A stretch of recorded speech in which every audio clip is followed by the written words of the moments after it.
Thank you, Karina, for being here and for your support throughout my journey on council and with the CEMTF. Thank you. Thank you so much. Good morning, everyone. Horshe Tuhi Ka'at Lashanka Ka'at Ra'at Karina.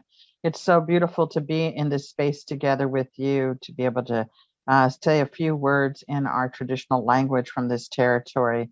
And I'm not quite sure where everybody's coming from, but I'm here in my traditional territory, one of the territories of many throughout the Bay Area, in Huchin, and I'm in Oakland.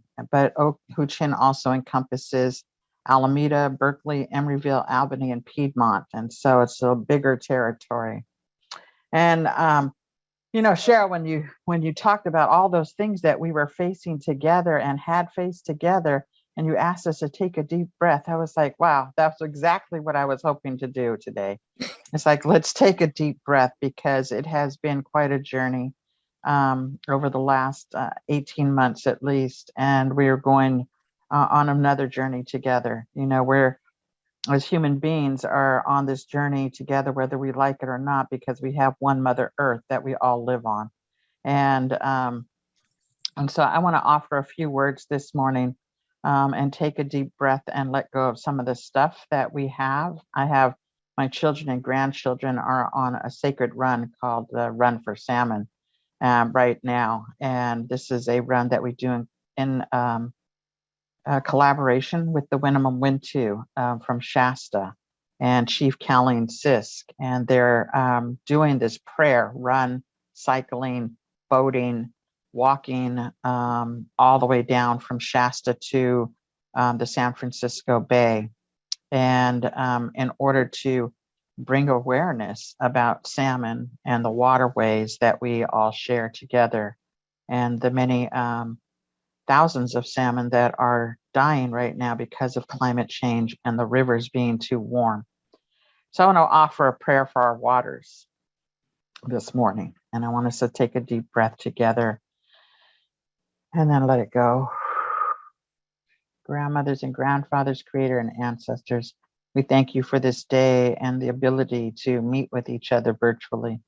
We ask that you open up our hearts and our minds and our spirits to be with one another today, to create dialogues and birth new ideas for how we are to come out of this different time.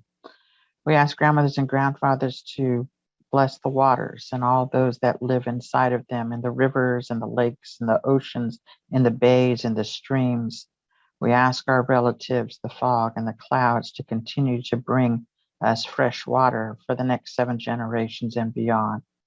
We ask for blessings for our Mother Earth, and that she has the nutrients to continue on to provide food and medicines for us for the next 7 generations and beyond.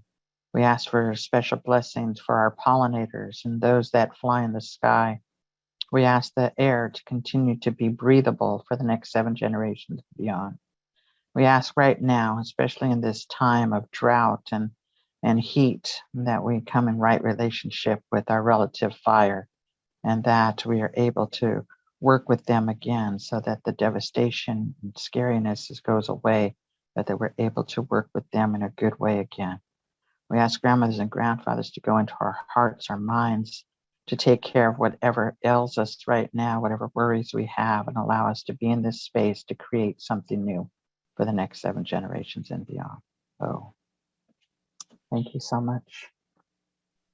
Thank you so much, Karina. That was beautiful. And I'm going to turn it over to the Vice Chair of the CEMTF, Climate Emergency Mobilization Task Force, Amos White. Thank you. Thank you, Cheryl. Thank you. And good morning, everyone. Thank you all for being here. My name is Amos White. I'm Vice Chair of the Climate Emergency Mobilization Task Force. I'm also founder and Chief Planting Officer with 100,000 Trees for Humanity here in Alameda. I do want to extend a wonderful welcome to all our guests, and I have the pleasure and honor of introducing our next speaker. Our keynote that we'll hear from is Leslie Alden. Leslie Alden is founder of Drawdown Bay Area and also a attendant member of the Climate Emergency Mobilization Task Force. She was formerly with the Marin Supervisors Office of Board of Supervisors. And we're very proud to have her here today to give our keynote and opening, if you will, remarks. So with that, Leslie Alden. I'm just really grateful to be here, and I want to thank the folks at CEMTF for convening the second annual symposium. And the words from Cheryl and from Corinna just really moved me this morning. I'm just very touched by those words and that passion. And thank you, Amos, for inviting me and encouraging me to speak this morning. Good morning, everyone. It is Friday. It is the middle of July. Here we are. I am so honored to be here. I really am. I just wish we could all be together in the same room again. I miss seeing everyone. I miss seeing the room and not just a few faces on the side of my computer. But I want to start this morning by asking everyone a question. Just kind of close your eyes for a moment and imagine if you're confronted with an emergency, let's say a serious earthquake. We're kind of used to that idea here in the Bay Area, but maybe an avalanche, something you've never been through before, a really serious incident. And there are people around you who are hurt badly, and you don't have any emergency training, no real skills to deal with the situation. What do you do? Do you freeze and shut down? You feel overwhelmed, scared? Do you try to do something, anything, even if it might be the wrong thing or not really useful? Do you just hope and pray that someone's going to come along and some expert who can actually, save everybody? Do you act, even if you aren't sure what to do? Maybe, and maybe you shut down. The reason I'm asking this question is that we've been talking about climate change for 70 years. We've certainly been talking about it very seriously for the last 30 years. James Hansen, Bill McKibben, the list goes on. But it's the language we've used, the conversations we've had, as passionate as all of us are, it hasn't moved the dial enough, or we wouldn't be here where we are now, right? It's not working. We've been telling people for years all about the science, right? How'd that work out for us? These days, we seem to have people's attention a little bit more. I think the fires and the floods and the heat bombs have caught people's attention across the world, even across this country, as reluctant as we have been in the last 4 or 5 years. But according to the Climate Communication Center at Yale, over 2/3 of the people in the United States are now alarmed or concerned. And that's certainly true here in the Bay Area. But they don't know what to do. It's like hearing about an avalanche warning and skiing anyway, in some dangerous area perhaps, and then getting hit by a ton of snow, right? Most people don't know what to do. And many of the people in charge, with the exception of some of the people here like Cheryl, don't know what to do either. And that includes the businesses, our neighbors, and even a lot of us, right? But research shows that showing people research doesn't work. Let me just say that again. Research shows that showing people research doesn't work. And we know that because a researcher said that. We continue to have people who are absolutely in denial in spite of rising waters. our language, if our data, if our research, if shouting from the rooftops had worked, we wouldn't be still treading water. We wouldn't feel like we're doing too little or too late, or feeling overwhelmed, or that some miracle will come along. And that's just human nature. But it is like hearing about that avalanche and skiing anyway, and then being surprised. What do we do? If this decade is our last best hope to change the trajectory of global warming, we must find a way to drag the crisis back from the future and help make the difficult decisions and have the difficult conversations now so that we can deal with it. So that in the next generation or 7 generations, and thank you, Corinna, for reminding us how far out we need to be thinking. It's not 10 years, it's generations. I wasn't going to show you research, I'm going to show you a little research. In the Bay Area, transportation contributes an enormous amount, as does industrial production, to climate, our greenhouse gas emissions. But, and what you're going to hear about from real experts today, 25%, a full quarter of our regional greenhouse gas emissions come from electricity generation and residential and commercial energy use. We know what we need to do. We need to stop this, right? It's literally killing us. Especially people who live near drilling sites and refineries. And we know we have that in the Bay Area as well. How do we change the language, the dialogue? How do we change the messaging to reach people, not us, not the usual suspects, but the people that we need to have with us as allies to move all of this forward more quickly? What does it take to move that dial, to make change happen in this decade? In this day, especially of political polarization, right? How do we knit our communities together to face the challenges? The connection on a personal and a collective level makes possible a future where we've mitigated as much as we can and adapted gracefully. There's the critical three-legged stool that makes all of this work: political leadership, technical expertise, and an engaged community. And in this group today, I know we have that. But the hardest part is explaining in political terms why we need to work on solutions now. Our work is inherently part of the political process, and we have to engage in that process in a way that those who are listening to us or who we want to listen to us can actually hear.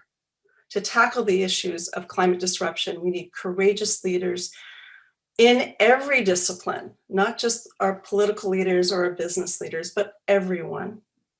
Everyone here is a teacher, and everyone here is also an interpreter. But dealing with climate change at the political level, and let's face it, that's really where we need to be working so much of taking so much of our time.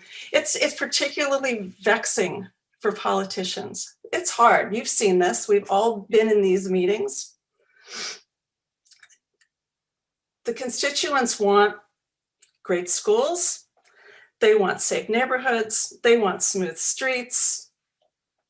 They want a clean environment. They want low taxes, and they want all of it right now.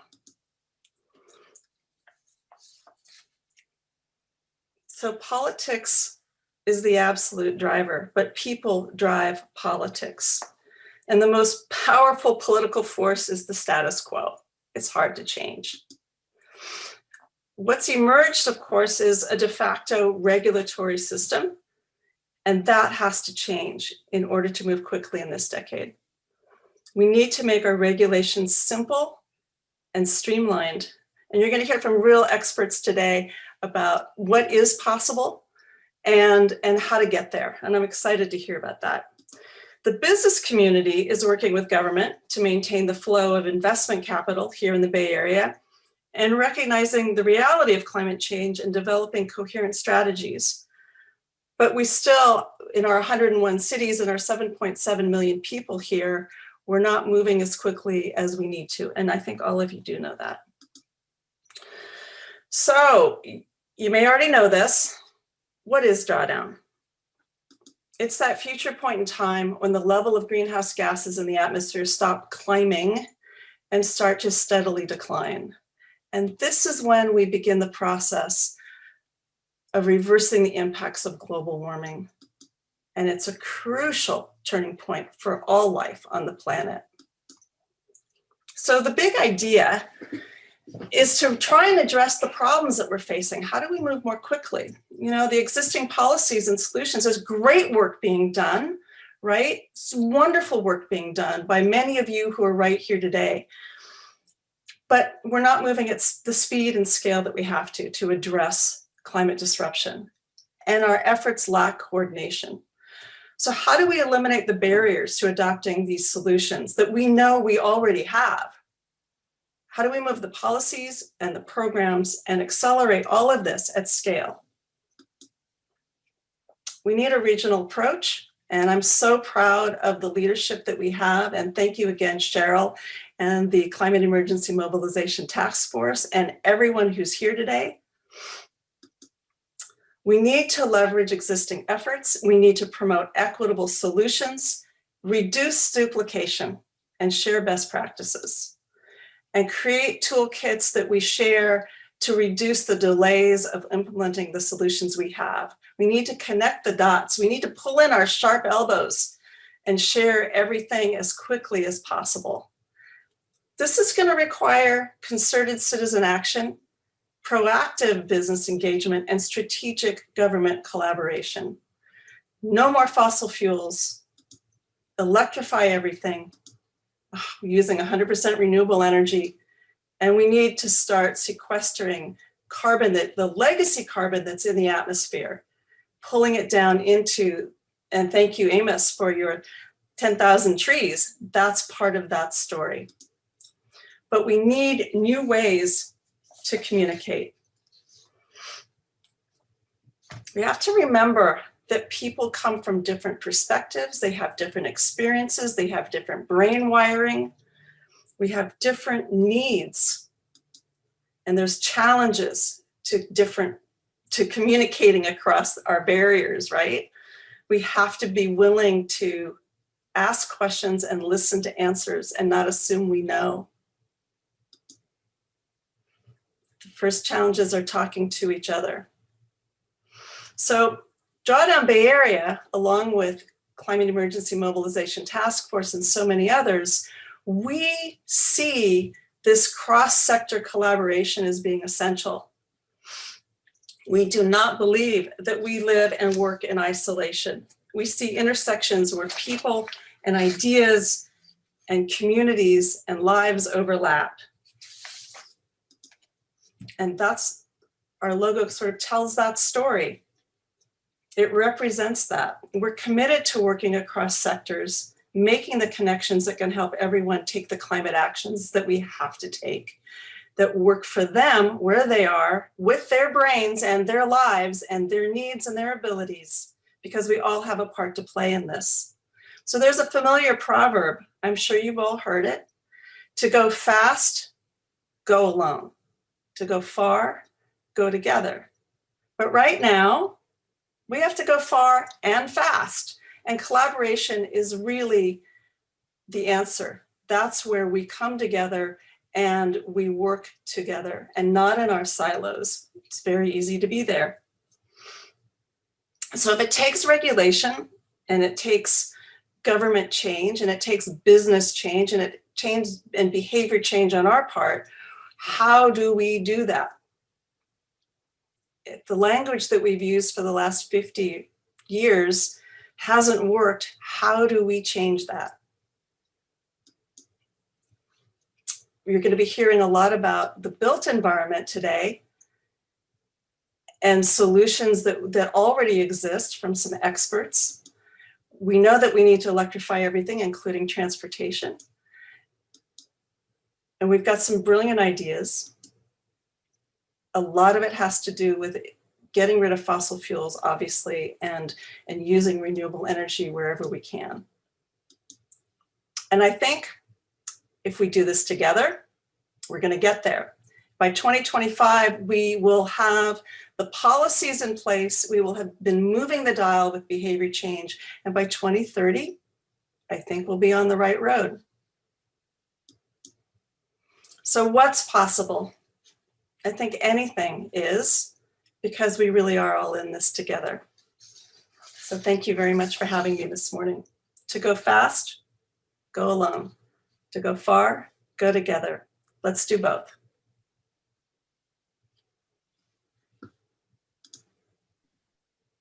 Thank you so very much. Really appreciate that. Such an apt quote as well. And really taken with how you weaved it together in regards to the networking and regional aspect of it. That really tends to resonate, or not tends to, but that really does resonate. It seems to be exactly what folks are looking for right now. Again, my name is Amos White. I'll be hosting today. We're going to move right along to with the program. Next up, I will say is my colleague Elaine McCarty, who will be introducing taking us through a survey that we'll be doing. But first, let me give you a quick outline before we get to that of what the day looks like. Again, with the link in there, this is the Climate Emergency Mobilization Task Force Virtual Summit Series, the second year that we've had these. Today, we're going to hear a lot about climate safe buildings, and as Leslie pointed out, the built environment, and building decarbonization and its role and our roles as both influencers, policymakers, frontline workers, and environmental activists, and individuals who we'll also hear from today on equity and other parts on what we can do individually on building, not on building decarbonization, but to change our lives, change policies, and to begin to work together regionally here as we realign budgets and start if you will, a war mode movement, including labor, who we will hear from today, on how we need to and must decarbonize our society, starting with the built environment, which apparently once we do decarbonize our buildings, it will be about approximately 40% of the carbon emissions is the built environment. So that's why we're really focused on this here. We heard earlier from our welcome today from our chair of the Climate Emergency Mobilization Task Force, Cheryl Davila, and had a welcome by Karina Gold. And as I said, the rest of the panel today looks like this. We'll hear first on policies and permitting and incentives to help people from two guests we're pleased to have. Wei Tai Kwok with Climate Reality Bay Area Policy Action Team, who will be speaking with us and sharing his insights today. We'll also hear from Jessica Corneo, who's an energy services specialist with Silicon Valley Energy. Brian Barnacle, Vice Mayor of City of Petaluma, could not be with us today and sends his regards as he's had something come up and could not participate on the panel. We'll also be hearing from, if you will, in our second panel at 10:15 on electrification and workforce development, really focusing on jobs training and the intersection there. We'll be hearing from Melanie Colburn, Melanie Colburn, who's the California Director of the U.S. Green Building Council, and Jason Gumatatao, who is an organizer and business representative with the IBEW, which is the International Brotherhood of Electrical Workers, Local 595 right here in the Bay Area. That'll be an engaging conversation and presentations we'll see. Then at 11 o'clock, we will have our third panel, which will be equity and public health and safety in home and workplace. And those are those at home and, if you will, in home solutions and considerations that we need to know about how our buildings actually are causing both fumes and environmental, if you will, issues internally due to the linkage of fossil fuels, fueling our gas stoves et al. But we'll be hearing from Ken Sutsu of Vallejo Air Quality Monitoring Project, and Larry Strain, principal of Siegel and Strain Architects. And we'll hear their bios as we begin each one of those panels. We'll read those bios for you here, and we'll just get that started. But next up, we'll have our survey here by Elaine. And Elaine, go ahead and introduce us and take us through it. Okay, thanks, Amos. And I just want to start by saying that thank you to our keynote speaker and to Amos for setting up some context for today. Leslie's already talked about the problem and the urgency of the climate emergency, and she's given us some big ideas about how we need to dig into that problem and what we might do about that. So today, what we want to do from the CEMTF is we want to hear from the audience, and we want to hear from you all what you're doing. And we're going to start by asking you to think about, at kind of the more personal level, what you might do about decarbonization in your home. So I have put into the chat a poll that you can click on and answer the question, what are you doing to reduce your carbon footprint in your home? And what we're asking is that you provide 1 or 2 words to let us know what you're doing. And you can answer more than once. So maybe some of you are doing lots of things and want to share your ideas. And we're going to be asking more questions of you later on. So this is just kind of a primer for us all to think about what we're doing at the most fundamental level. And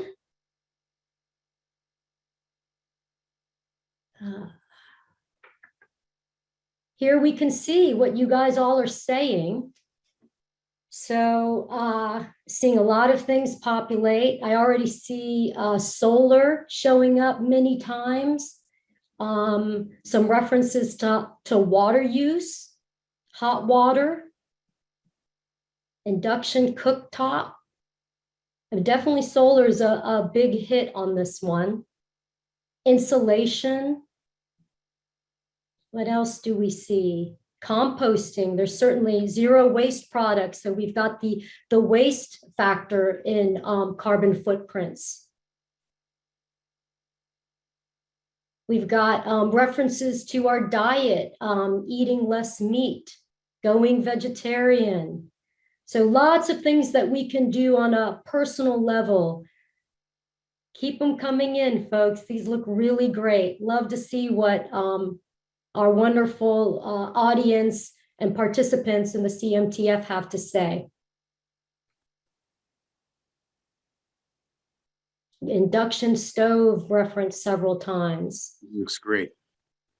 Okay, so thank you all. Keep plugging these in. We're going to be taking a look at these later on, and we're going to have more polls for you later.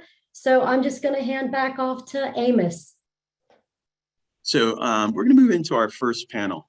And again, Jack, can you drop the link to the program for today for people who have joined us here? Again, we are the Climate Emergency Mobilization Task Force, and we're putting on our virtual summit series on building decarbonization. Our first panel will begin right now is with policies, permitting, and incentives to help people. Wei Tai Kwok and Jessica Cornejo. Jessica Cornejo is the Energy Services Specialist with Silicon Valley Energy. At Silicon Valley Energy, I should say. She supports the development and implementation of customer programs for residential, commercial, and municipal customers with a focus on building decarbonization right up front with folks there. Prior to joining SVCE, Jessica worked with the City of Woodlands Environmental Services Department to implement the city's climate action plan. She holds a BA in geography with a minor in environmental science and policy from Cal State Long Beach. We will also hear from Wei Tai Kwok, who's co-founder and co-founder of Climate Reality Bay Area chapter. Wei Tai Kwok is a solar energy executive himself and a volunteer public speaker for Al Gore's Climate Reality Project. In 2019, he wondered himself how hard it would be to eliminate all fossil fuel appliances from his own home. And so he embarked on a 90-day challenge to convert to a zero-emission house and disconnect from the gas grid, which he will present on today. His experiences that he's done will be an inspiration, as I can attest, to show us that we can all do more than we think. With that, I want to open up with Wei Tai Kwok. Good morning, everybody. Thank you for the generous introduction, Amos, and loved Leslie Alden's overview from Drawdown. Thank you, Leslie, and Cheryl as well. And so I'm Wei Tai, and I'm coming to you from Lafayette, California today. And let me share my screen here and just make sure that we're, this is going to work here for you. Excellent. I thought we'd start out with a case study of my own home as a way of talking about policies, permitting, and incentives to help people, because back in 2019, I had attended several of these types of workshops about building electrification. And at that time, even though I'm a climate person, I'd only really just come across that word recently, building electrification. So I wonder if I could do that for my own home, because I had already put solar panels on my rooftop in 2012. I'd already gotten this Nissan Leaf back in 2012 to cut down on my use of fossil fuels in driving. And fundamentally, I was asking myself at the time, do we really have to burn fossil fuels in our lifestyles? And as far as my home goes, I was thinking it'd be very hard to get rid of the natural gas infrastructure in my house. So I sort of stopped after I got my EV and I put solar panels on my house. But that was until I started educating myself and learning more that it was actually possible. And so today I'm going to actually take you on a little walking tour of my house, a real quick one, as a way to approach the topics on hand.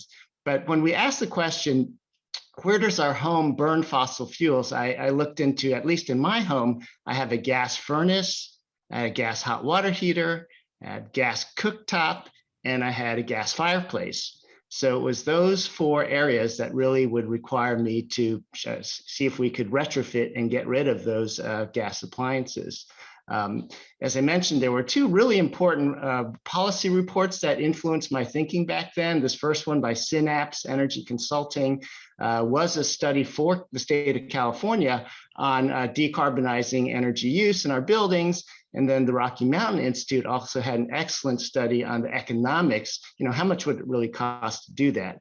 And I'll save everybody a couple hundred pages of reading just to boil down to really the one sentence that I thought was most compelling. And that was that I learned that for most new home construction, electrification of space and water heating and air conditioning reduces the homeowner's cost over the lifetime of the appliances when compared with the same functions with fossil fuels. So if I were building a new home and I went all electric, the economics would be favorable. But what about for me in a retrofitted home? I wasn't building a new home, it was a retrofit. In those cases, these reports said it's really a toss-up. It all depends on your home and your energy use and so forth. But anyways, my wife and I resolved to try it to see what would happen and to go out and get bids to do it. So just to share with you, this is where I live out in the suburbs here. That's my house there. And I'm going to stop sharing my screen for a second as I take you on a walking tour of my kitchen here. I'm sitting in my kitchen now, and we're going to go check out a few of those appliances. In the first case, that's the induction cooktop there. So we took out our gas cooktop and did this induction cooking setup. And the key instance here is to know that induction cooking uses a form of magnetic electric technology. And so when I turn this on, I can actually put my hand on the surface here, and I'm not going to burn myself because it's actually using, the magnetic technology is not burning my hand. I have to have a pan, which this is a magnet, and it sticks to the pan. So I know that this pan is going to react with this stove. And once I put that down there, we're going to put a little bit of water here to see what happens. The magnet electromagnetic technology is making the ferrous ions in this pan vibrate against each other and create heat in the pan. And so let me just see if you can see. Do you see? Can you see that it's starting to boil already Yes. fairly quickly, right? So that's amazing that we've learned and really been happy with the fast performance of heating. And you can also turn the heat down, and it instantly goes down too. So these new induction electric technologies are very high. Oh, let me go turn it off. Yep, high function, high performance, and we've been very happy with it cooking on that one. So the next thing is to look at is our heating and cooling. And we installed mini split heat pump technology, and that's what's over behind my head there. That's a little box on the wall there. We used to have vents, a central air conditioning system, which is over up there. And we actually had demised that. We actually pulled out all the attic ducting system and under our house in the crawl space and replaced it with 8 of these mini splits here that are connected to heat pumps on the outside. And those are extremely efficient, 200 to 300% energy efficiency.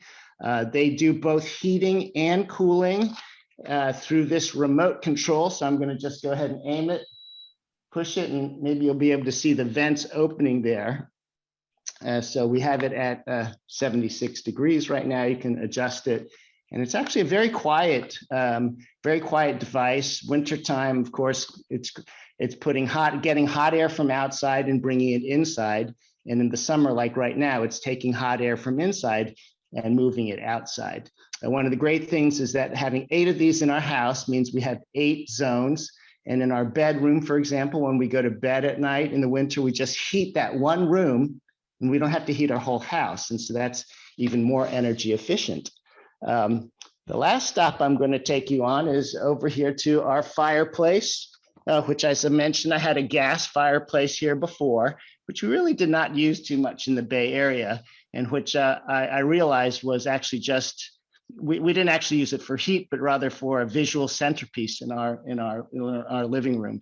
So I ended up, I retrofitted this myself. I took out the gas logs and the gas infrastructure there, and I put in an electric log set here, where there's LED lighting of the logs. And can you guys see there's a flame in back of there too? That flame is actually just a projection technology. It's a projector in the logs that projects an image of flames against the back of the fireplace. So it's rather clever. And that was the best deal of being only like a $400 purchase. So anyways, let me go back to sharing my screen with you, because I want to share that this project took me, to my great surprise, when I thought it was going to be so hard. It actually took me only 45 days from the time the contractors came to change the 2 top items there, my furnace and my hot water heater. I did that cooktop and my fireplace. I did it myself with one of my buddies, and it only took 45 days. Here's some pictures of what it looks like outside the house. So my HVAC system there, that I was talking to you about, 8 mini splits are connected to 2 heat pumps that are outside the house. And we can talk about heat pump technology if anybody's interested later, but that's what it looks like outside. And then here are 3 of the 8 mini splits inside our home. Originally, my wife thought, oh, they're going to be so ugly to hang those things on our wall. But, actually, after we hung them up there, she doesn't, would really pay attention to them. She said, they don't actually look that bad. Just really didn't end up being that bad. I didn't take you down to see my hot water heater, but that's what I have down there. An 83-gallon tank replaced my 75-gallon tank, and it's connected to the heat pump outside, which heats the water and brings it into the tank. That's called a split system, but there are also single unit systems shown on the right here, where they look very much like a traditional water heater, and the heating is done all in one place. One of the things I learned from this process, sort of a policy matter, is really the health effects from gas stove pollution. And there's been a good amount of research to show, first of all, I didn't know the EPA only regulated outdoor air pollution, not indoor, because if they did, they would find that the air pollution in the majority of California homes doesn't reach EPA standards. There are all sorts of pollutants that come from burning gas inside our homes. We wouldn't turn our car and drive our car, engine inside the house, but yet for some reason we combust natural gas. So there's a lot of well-documented risks, especially to children. Even though we have vent hoods there, generally, I never turned my vent hood on when I boiled water with my gas stove. I guess I should have. But electric cooking is a much cleaner option, a much safer option. And that is something, maybe we could discuss from a policy point of view, whether we should regulate it. Here's the budget. Everybody said, well, how much did it all cost? You could see the biggest ticket item was the first one was the HVAC system. The mini splits were like half the budget. And on down the line, you could see total 56,000. And as to the question of incentives, unfortunately, 2 years ago, there were no incentives available for me from PG&E or my local CCA or any local government bodies or the state of California. The only one is actually the federal had a very modest $500 tax credit. So it really was not a great time to do it 2 years ago. But the good news for today is that there's much more incentives at every level. All right, welcome back, everybody. Thank you for the detour and for bringing back. We were talking about money here.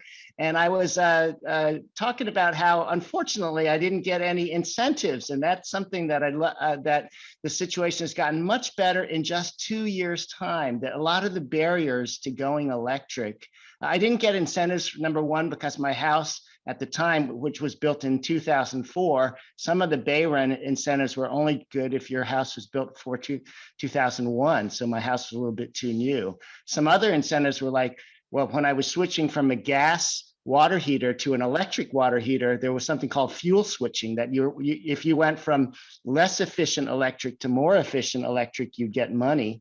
But if you went from less efficient gas to more efficient electric, you would not get money in an incentive because of this fuel switching, sort of an esoteric thing. But that one has been addressed by the CPUC. So there's been great progress. We'll hear more and discuss more about those and why now is an even better time to go to convert your home to electric than my home. But yep, I did it a little too early, but anyways, soon after that 45-day period, I was able to disconnect from the gas grid. I called up PG&E, and that's me on the left, shutting off the gas meter for the last time. And PG&E came, and for free, they took away my gas meter.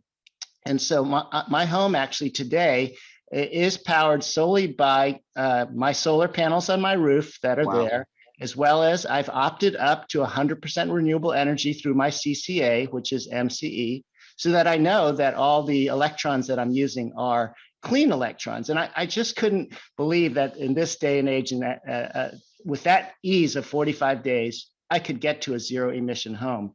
And so my message to all of you who are climate champions here, and I, was in the climate business for 10 years. I never thought I could do this, and it was easier than I thought. And so I think some of the biggest barriers is in our minds, right? We can overcome them by thinking different. Now, one thing people ask me is like, what happened to your PG&E bill after you went all electric? Did it go up? And so after I completed my 12 months in my new all electric home, I crunched the numbers for the last 5 years. And what I discovered was, greatly to my surprise and happiness, that those research studies were in fact correct, that the cost of an all-electric building is comparable or even less than a mixed fuel building. So that's been a great experience that my bill did not go up.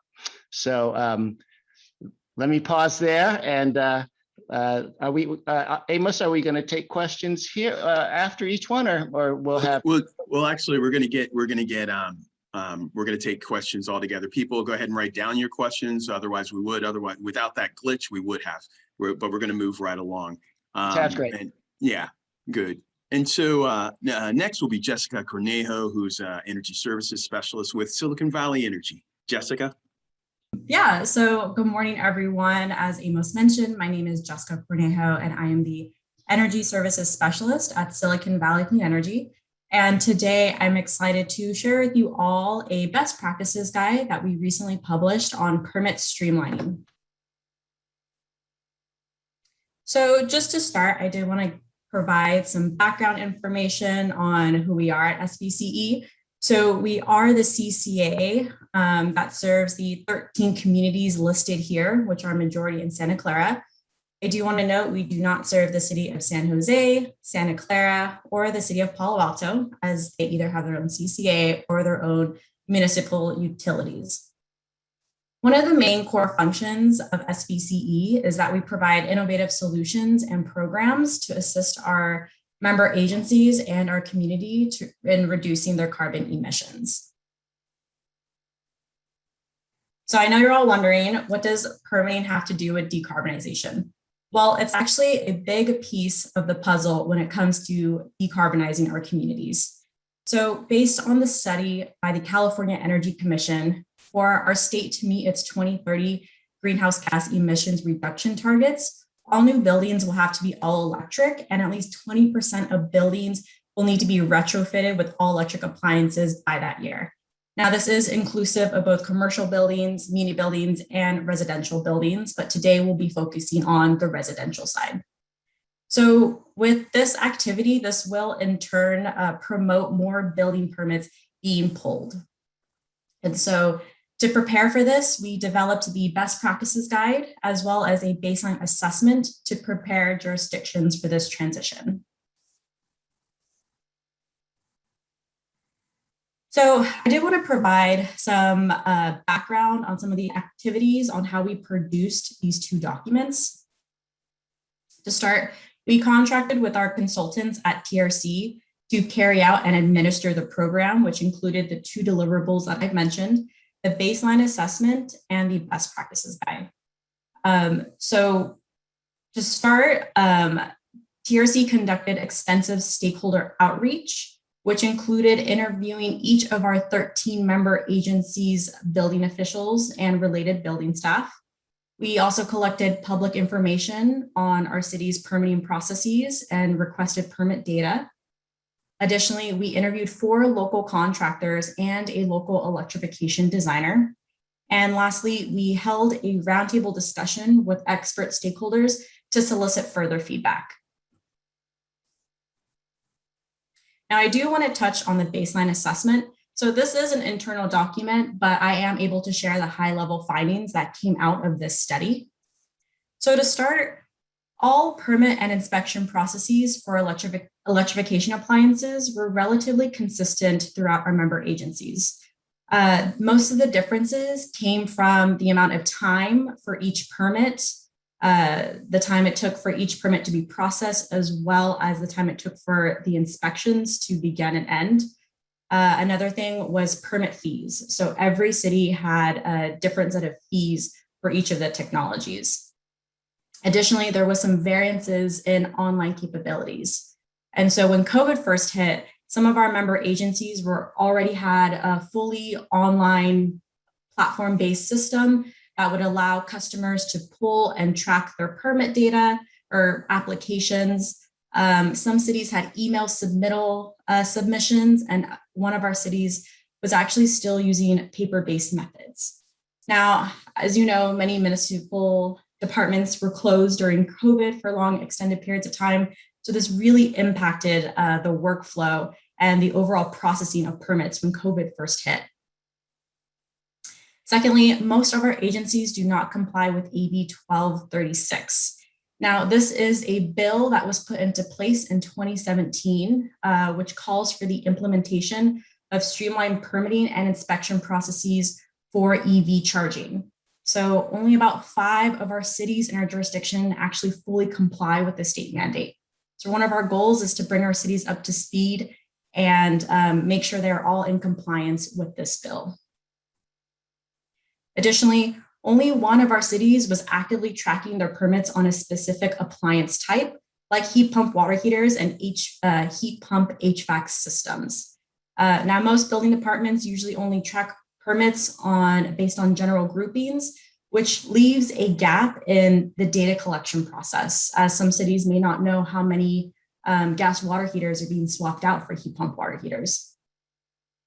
And lastly, the most common comment that was mentioned during our interviews with our building officials was that trainings were severely impacted by COVID. Obviously, moving to online, this whole transition really put city departments in a jumble.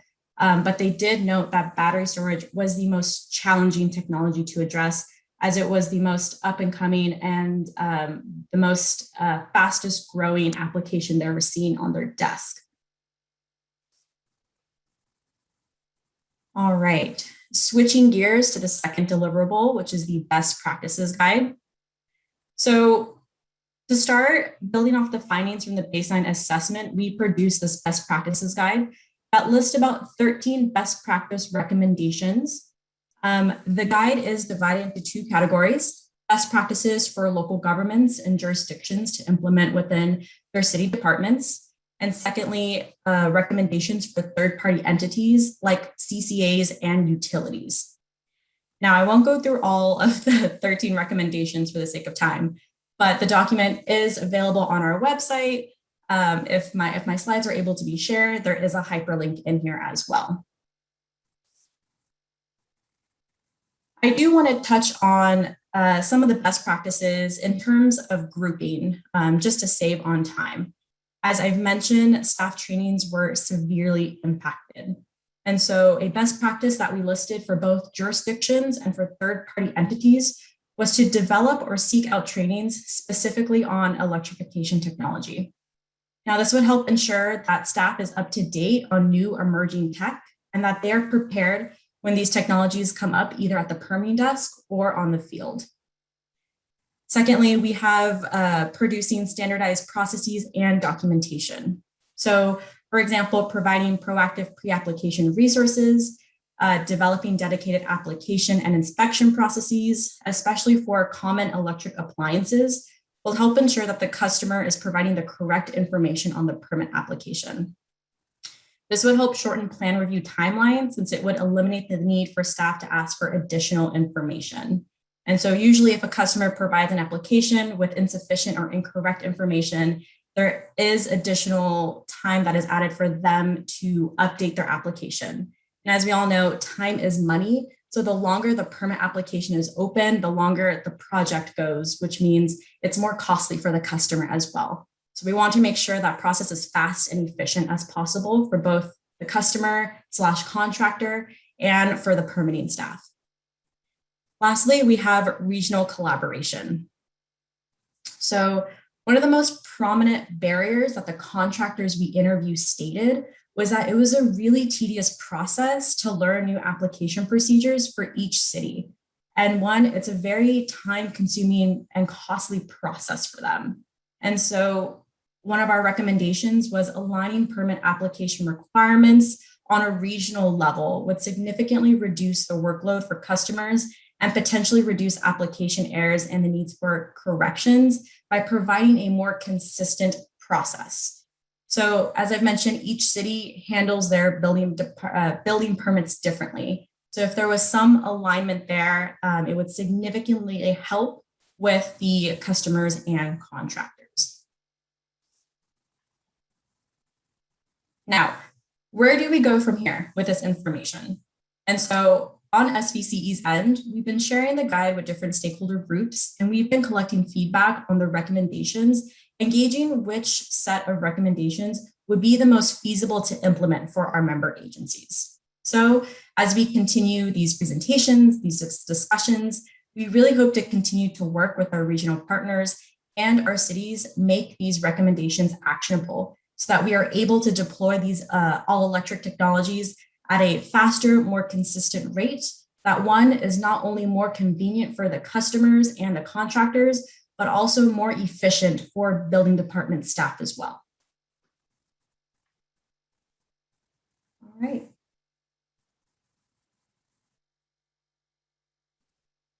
And I'll stop sharing my slide deck so we can go to full view.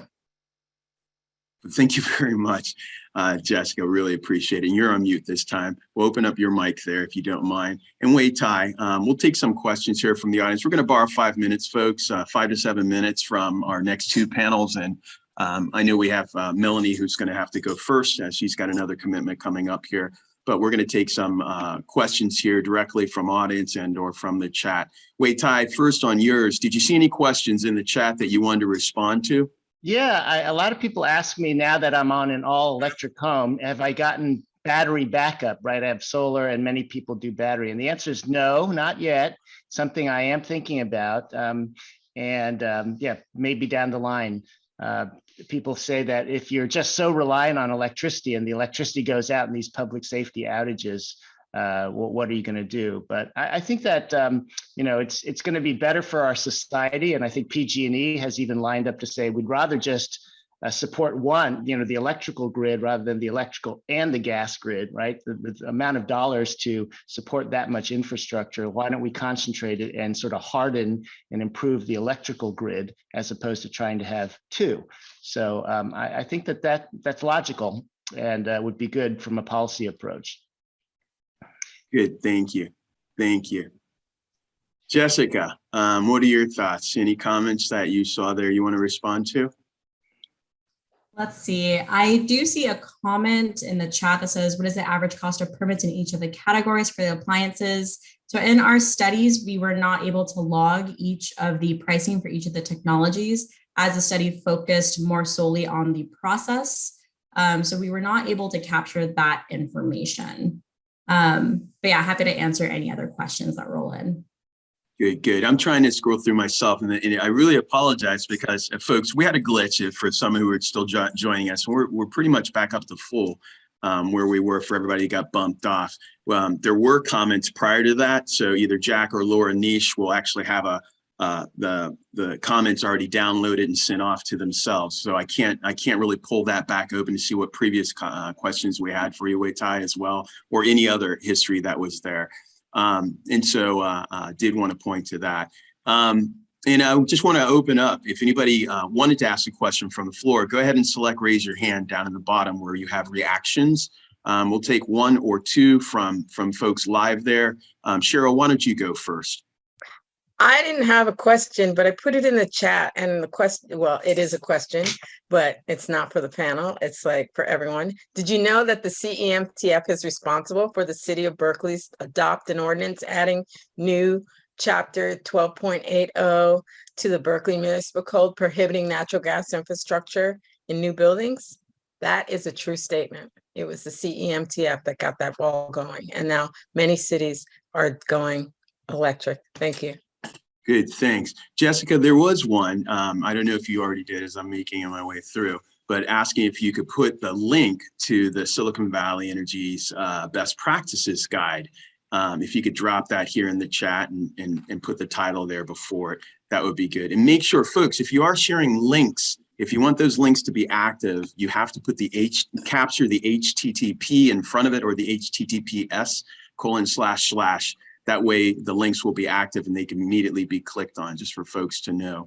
Igor, you have a question. Why don't you go there, please? And then you can remove your hand. Yeah, thank you so much, both of you, for your presentations. And thank you, former council member Davila, for your leadership in Berkeley. And thank you, CEMTF team. I did have a question for Jessica. And this is a question that I ask often, so it's not just limited to Silicon Valley's jurisdiction. But in the action plan that you are working through, what elements of it include access or outreach to tenants in multifamily housing? These could, as you know, include things like virtual net metering, as well as EV charging infrastructure, both for new construction and retrofit of existing older construction. And on a personal note, I'm living this in real time right now. I just switched my car out for a Volt, and I would love to charge it in the garage of my multifamily housing building that I rent, but I can't do that at the moment because it's older construction, so I have to charge it 8 blocks away, which is fine. But and it's a privilege to even be in a spot where you have an EV or plug-in. But that is something jurisdictions are grappling with, and I was wondering if there are any best practices from Silicon Valley clean energy that you could share with us. Yeah, Igor, thank you for that question. Wow, 8 blocks, that's quite a walk, but at least you're getting your steps in. I'm very glad you asked that question. So one of the main core functions of SVCE is, again, we are developing programs aimed at assisting our customers to electrify. We actually have a dedicated program just for for developers and owners of MUDs to install EV charging within their apartment or condo complexes. So we've actually partnered with Clear Result to provide technical assistance for developers and owners of these buildings to strategize on how to get EV charging within their complexes. Financing has been the biggest issue. And so one of the things we're trying to work through is how to align state funding, our own fundings to provide this additional support to these owners. But we do have a dedicated program just for MUD EV charging. Additionally, for new buildings, we also have a dedicated technical assistance program for developers and architectures who are interested in electrifying. And so we also provide hands-on support for folks who need help with either their plan checks, plan reviews, or just drafting up potential ways they can electrify buildings. Additionally, we are also working on REACH codes within our member agencies. So I believe our service territory has the most amount of cities in a given area where our cities have adopted some type of REACH code. And so again, REACH codes are building codes that go above and beyond the current 2019 standards. The new code cycle is up or is coming up in next year, 2021. And so we will also provide additional support for our member agencies to work on the next iteration of their REACH codes as well. And so I know that I threw out a lot of programs there, but I will be dropping in the links to those programs just for more background information in the chat if that's helpful. Good. Thank you so very much. Really appreciate both of you for being here and for sharing. We will have copies to your presentations that they will send us, and we'll make sure we get a link to that. If you do have it online, send us a link. Elsewise, send us your deck, and we'll also put that up as well, along with your bios and our information there on our website. That'll follow after the program. So thank you again. I do, at this point, want to, excuse my voice. I do want to introduce our next two panelists that we will have, who will be speaking on, speaking on our next panel. That'll be on electrification and workforce development, particularly to jobs and training. We will have Melanie Colburn, I have to get that L in there, Melanie Colburn, California Director with the U.S. Green Building Council, who will then be followed by Jason Gumatatao, organizer and business rep with IBEW Local 595. Melanie, go ahead. Good morning. My name is Melanie Colburn. Thank you, Amos, and thank you to CMFT for this invite today. I work as the Market Transformation and Development Director for the USGBC, and I also serve as our local community director for USGBC Northern California and Orange County. USGBC, for those who aren't familiar, is a nonprofit organization and dedicated to improving buildings for people and the planet. Through the LEED standard, we are committed to transforming how buildings are designed, built, and operated to improve the standard of living for all. And thank you again as we talk about building decarbonization, electrification, and workforce development. Most buildings are significant consumers of energy, including on-site fuels and drawing electricity from power grids. Buildings and their construction account for 36% of global energy use and 39%, almost 40% of energy-related CO2 emissions annually. Further, the World GBC recently reported a dire warning that the impacts of the building sector are expected to double in total footprint by 2060. That's a recent report that just came out. While energy consumption by and carbon emissions from buildings are leading contributors to climate change, much of this can be avoided through enhanced performance and changes to our design and construction standards. When comparing total statewide building sector GHG emissions, the Golden State, unfortunately, actually has the second highest in the country, over 44 million metric tons of CO2e. Now, granted, that is not per capita. California has been leading the clean energy efforts in the US and globally, and thank you to Cheryl Davila and the city of Berkeley and many other municipalities for doing that work, especially when it comes to state policies for low carbon and carbon-free standards. These efforts allow the state to take a leadership position in building electrification, and it shouldn't stop there. A building's carbon footprint comes from many other sources. California can and should provide the same leadership role in fully decarbonizing buildings from a holistic greenhouse gas emission perspective. Building electrification and decarbonization are essential to meeting California's climate goals. And California has much to offer the nation and lessons learned as we move towards these goals. Achieving California's goals of carbon net neutrality by 2045 will require electrification of 14 million homes and 8 billion square feet of commercial buildings. In findings from the Luskin Center on Inclusive Economics, by 2045, electrification could result in net 100,000 full-time workers in construction, and those are new jobs, 4,900 manufacturing workers, 12,400 electricity generation and distribution jobs.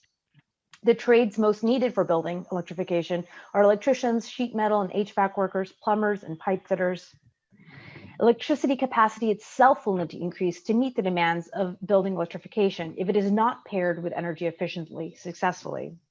Enroll's Electrification Future Study showed that electrification of buildings and industry would incidentally increase electricity demand in the US by more than 25% if energy efficiency gains do not keep pace with electrifications. That highlights an important workforce gap for education and professional development focused organizations like USGBC and its partners to bridge through evolved curriculum, training,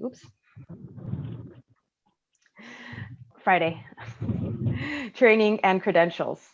The California Housing Partnership reports that affordable housing developers have difficulty in finding essential consultants and subcontractors to conduct or rehabilitate their buildings, who are sufficiently familiar with and interested in working on all electric installations. People are saying that this is a crucial juncture for government and market transformation organizations like the USGBC to provide direction and steer guidance.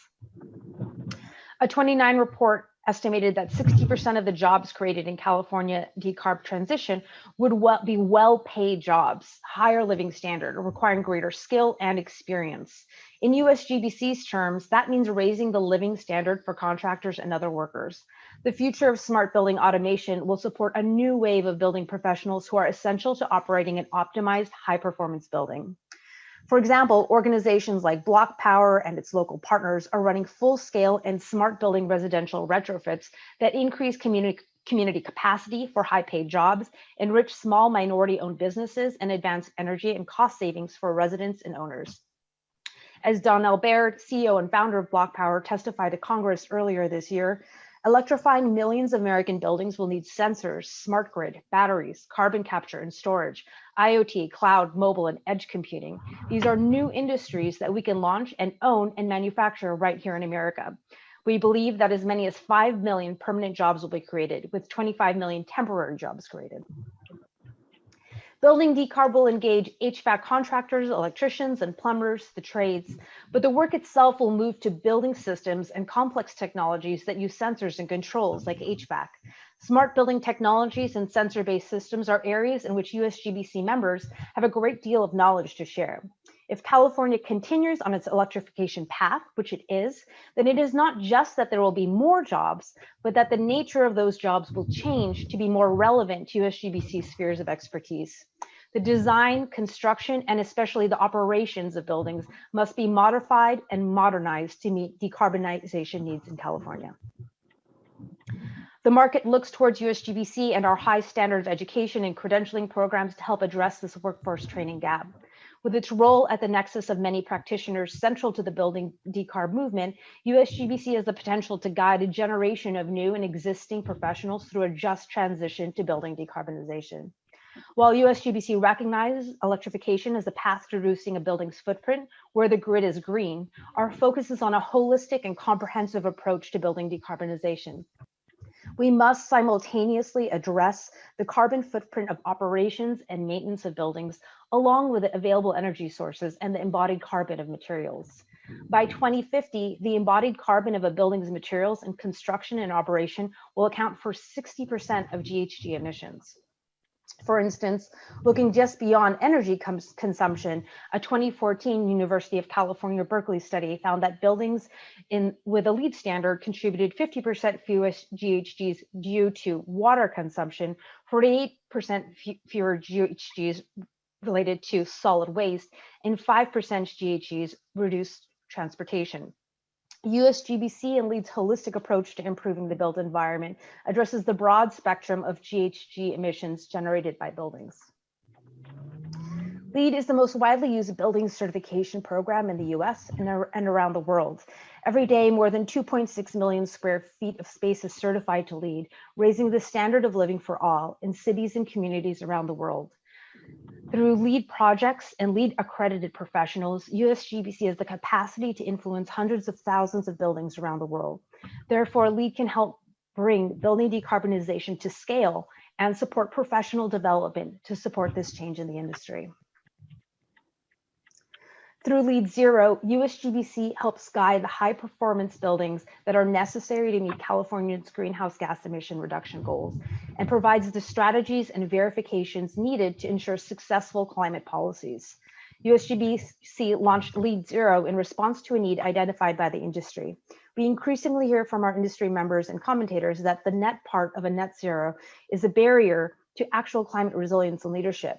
When it is possible to purchase carbon offsets with ease, projects can avoid making the deeper advancements in how they design, construct, and operate buildings. For the project's integrity and to meet California's climate goals, a building needs to be inherently high performing before offsets are even considered. And where offsets originate is important. LEED Zero is a framework for high performance buildings to reduce greenhouse gas emissions through strategies impacting land, energy, transportation, water, waste, and materials. LEED Zero 5 verifies the achievement of net zero goals and signals authentic market leadership in green building. As of today, there are 36 registered LEED Zero energy projects and 19 LEED Zero carbon projects. We increasingly hear from our industry members and commentators that the net, excuse me, I'm repeating something. It won't stop there either. USGBC is focused on moving to a positive, regenerative future. We'll be developing a new generation of standards in professional development and training to meet the future ahead. Currently, green building knowledge is centered around highly educated architects, engineers, and consultants, but we have a great opportunity to extend the benefits of high-paying jobs in the green building sector to all underserved minority and low-income communities. The future of green buildings will raise the standard of living for the next generation of workers, but only if we can meet the growing and evolving need for workers with new training and resources. In the words of the Greenlining Institute, equity begins by recognizing that not all communities have the same social or economic starting point. And while the goal is simple, the path is not. The depth and scale of the challenge requires us all to consider new models of entrepreneurship and creative new avenues for collaboration. Denise Fairchild and Emerald Cities, who are part of USGBC's Equity Summit last year, are focused on increasing opportunities for disadvantaged workers in the decarbonization transition. How do we ensure that minority, women, and disadvantaged business enterprises have ownership and increased capacity in the clean energy and building electrification industry?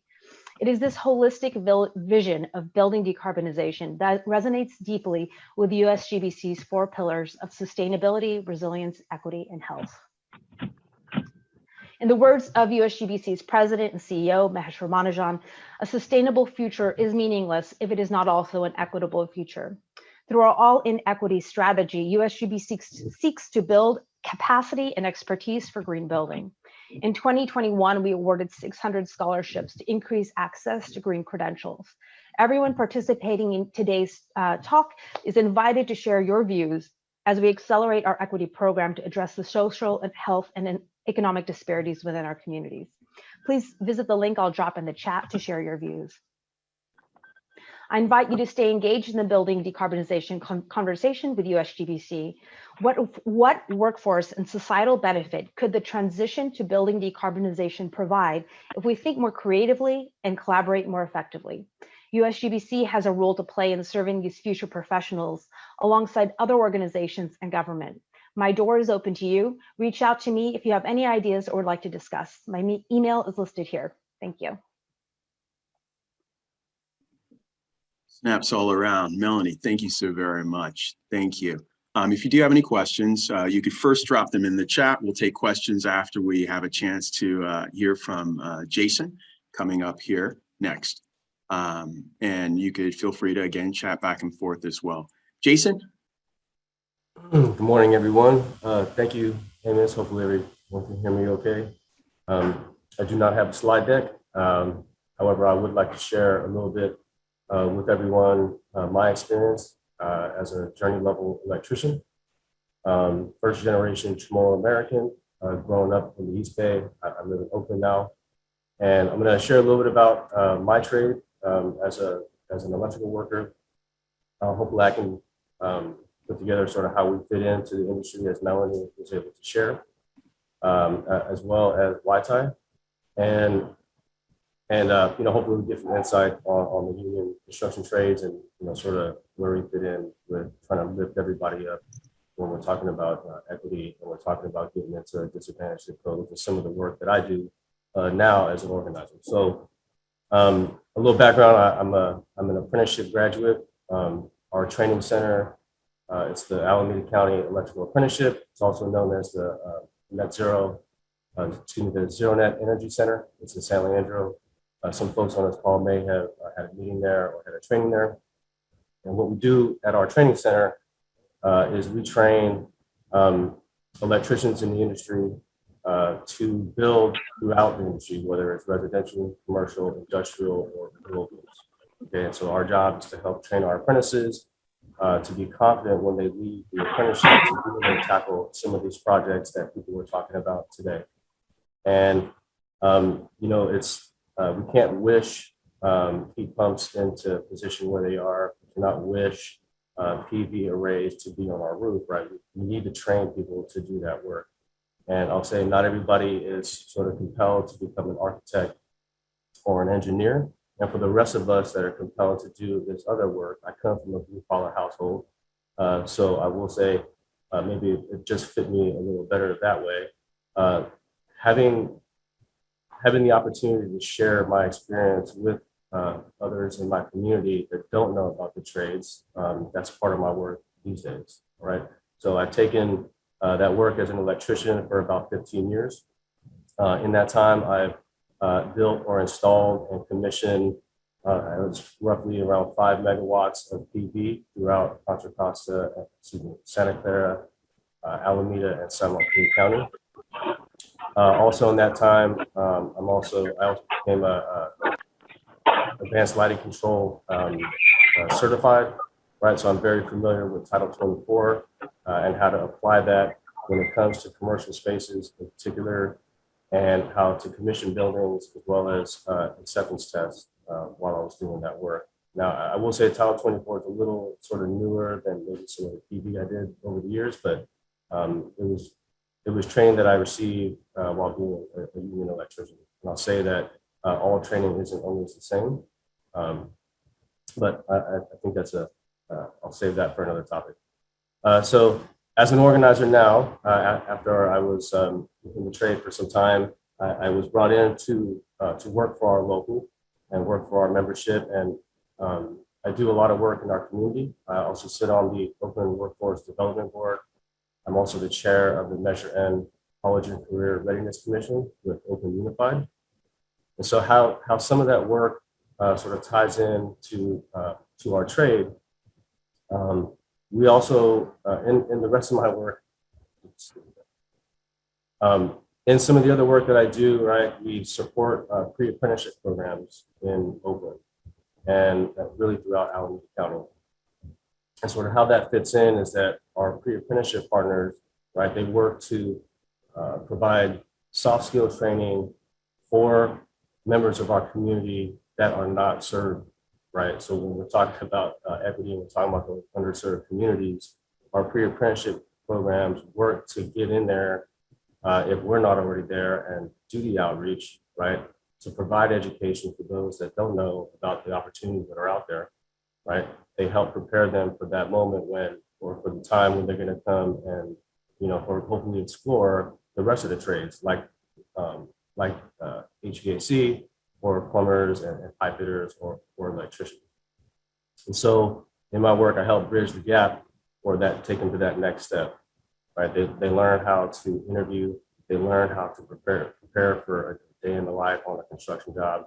And then, we sort of take it from there to help them prepare for our apprenticeship programs or other pre-apprenticeship programs in the area.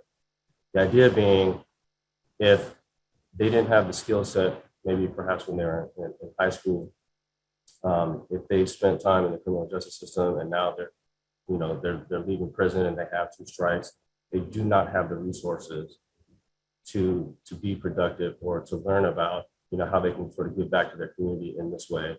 So organizers like myself, we do that work and we do our best to try and help lift everybody up, as I mentioned earlier. So you look at pre-apprenticeship programs that are available. Open Workforce Development Board invests annually to support these programs to help everybody in the community. And when you look at Measure N, what Measure N funding has provided for our high school network is funding to,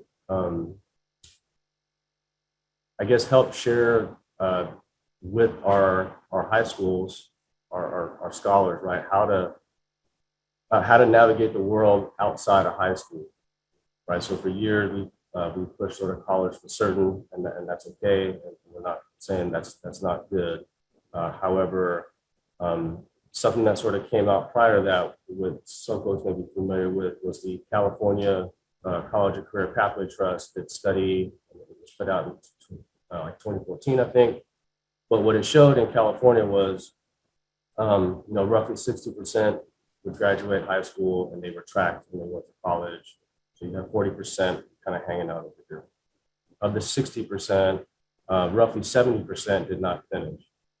But what that looks like, you look maybe 82 out of every 100, they don't have the resources or they don't have the resources or they weren't introduced to careers out there, maybe that they didn't know about, or they weren't introduced to careers that you can have with just a high school diploma. And so all of that work sort of built kind of up Measure N. And so I sit on that, and in that work, right, I share the trade because that's what I'm from, right? But the idea is that I've learned a lot about so many other industries where our students they get a chance to see that, but 10 years ago they didn't know that, right? They were kind of told to go to college and that was it. But if they weren't college bound, then sort of what do you do with them? And this builds into what Melanie shared about job training and the outreach, and it really does have to be intentional. You can be a parent in Oakland Unified, but if you don't put the time into not only your children, but their peer group, everybody, we don't have the opportunity to try and lift everybody up. And so with that being said, right, there is a lot of sort of examples, I think, in Oakland, and I'm sure throughout some of the cities that everybody is from. And I just wanted to take the time a little bit today to sort of share how those experiences in Oakland are impacting our students, I guess. The graduation rates are up. I guess I should mention, Measure N isn't the reason why the only reason why graduation rates are up, or why dropout rates are down, or work-based learning opportunities are through the roof, right? Or career technical ed opportunities are through the roof. It's not the only reason, but it's one of the reasons. But as a community, there's many ways for us to invest. And that's just sort of how I do it here in Oakland, and other parts of Alameda County. And then I guess to touch a little bit on electrification, if I may. So as a certified electrician, a certified general electrician, I work with employers, as I mentioned, right, that built utility scale PV, that serve thousands of citizens throughout the Bay Area. And all of the training that I received as an apprentice was what sort of helped prepare me to be able to do that work. And so as a community, we do have to invest in training. We have to invest in the people to sort of lead them to the training that's available to them. And it just doesn't happen overnight. It's a lot of work. There's a lot of I guess it's not really wraparound services, but there's just a ton of support that everybody is going to need sort of along the way. And so hopefully, continuing this conversation and, educating the community on how important it is to, sort of decarbonize and electrify, and then also sharing the opportunities that the sort of the work opportunities or those job opportunities that will help them create a career that will be really good to them in the long run. Right. So that's all I had to share. Thank you. Thank you very much, Jason. Really appreciate that. I'm going to add Melanie back here and take some questions that we have here. But first, let me ask Melanie. I know, you are representing the engineering sector, the architects, the designers, and business who really needs to be thinking about structure itself and new structures. And Jason, you're right at the hands-on portion of who's doing the work, and just gave us really good insights on really not just the worker in themselves, but all the way down to youth and students who need to begin to look at these questions, whether they're looking at becoming an architect or a designer, or if they're actually going to be doing the work as the electrical engineer or that pipe fitter or plumber or solar installer, putting in those heat pumps that Wei Tai has. So in looking at that, I just want to ask, of each other in terms of, and we'll go first with you, Melanie, in reflection. I'm looking at the amount of work and the work, you mentioned over 100,000 new jobs of workers that we're going to have to hire to do this work by 2030, folks. And we have to get this done by 2030. And looking at that from what Jason said, what are your reflections and what questions do you have of him? Yeah, I mean, I love NEEC and IBEW. I'd love for folks from my sphere of the world, which, like you said, is heavily architects, engineers, construction, although not exclusively, right? Everyone on this call is a stakeholder of USGBC, to be clear, and a member of our community. But I think there's so much more we could do. And I think the point I was trying to make with Donnell Baird and Block Power is that we need to think in new ways of collaboration. We need to find new ways to work together, because the challenges we're facing that our keynote speaker and others have put out there is we can't do what we've been doing. We need to come together for this challenge and kind of rise to the moment. So I'd love to see more and to kind of express our expertise in uncomfortable ways that we haven't tried before, not just kind of working with white collar workers, but getting in there and having an exchange. Jason, as a blue collar worker, what are your reflections? I learned something new from Jessica, for sure, about the permit process.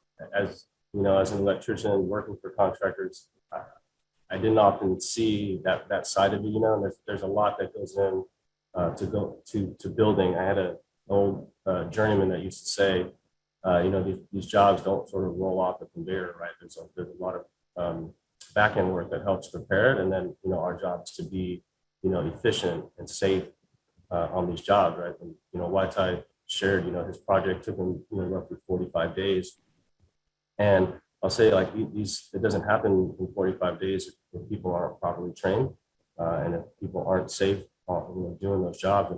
And I would also maybe challenge people to be maybe a little bit quicker, but that's just me, and we're always trying to improve our processes and try to be, I guess, faster and safer.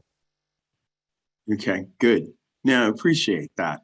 And only recently myself, and not because of this panel, which I was happy fell into my lap to have to curate this series on building decarbonization, but have really done a deep dive because of the work I do with 100,000 Trees for Humanity, the intersection between all kinds of organizations, even if we're doing adaptation and mitigation work, how we need to be thinking and with intention, workforce, and not just who's doing the work on the adaptation side, but how are we making it accessible?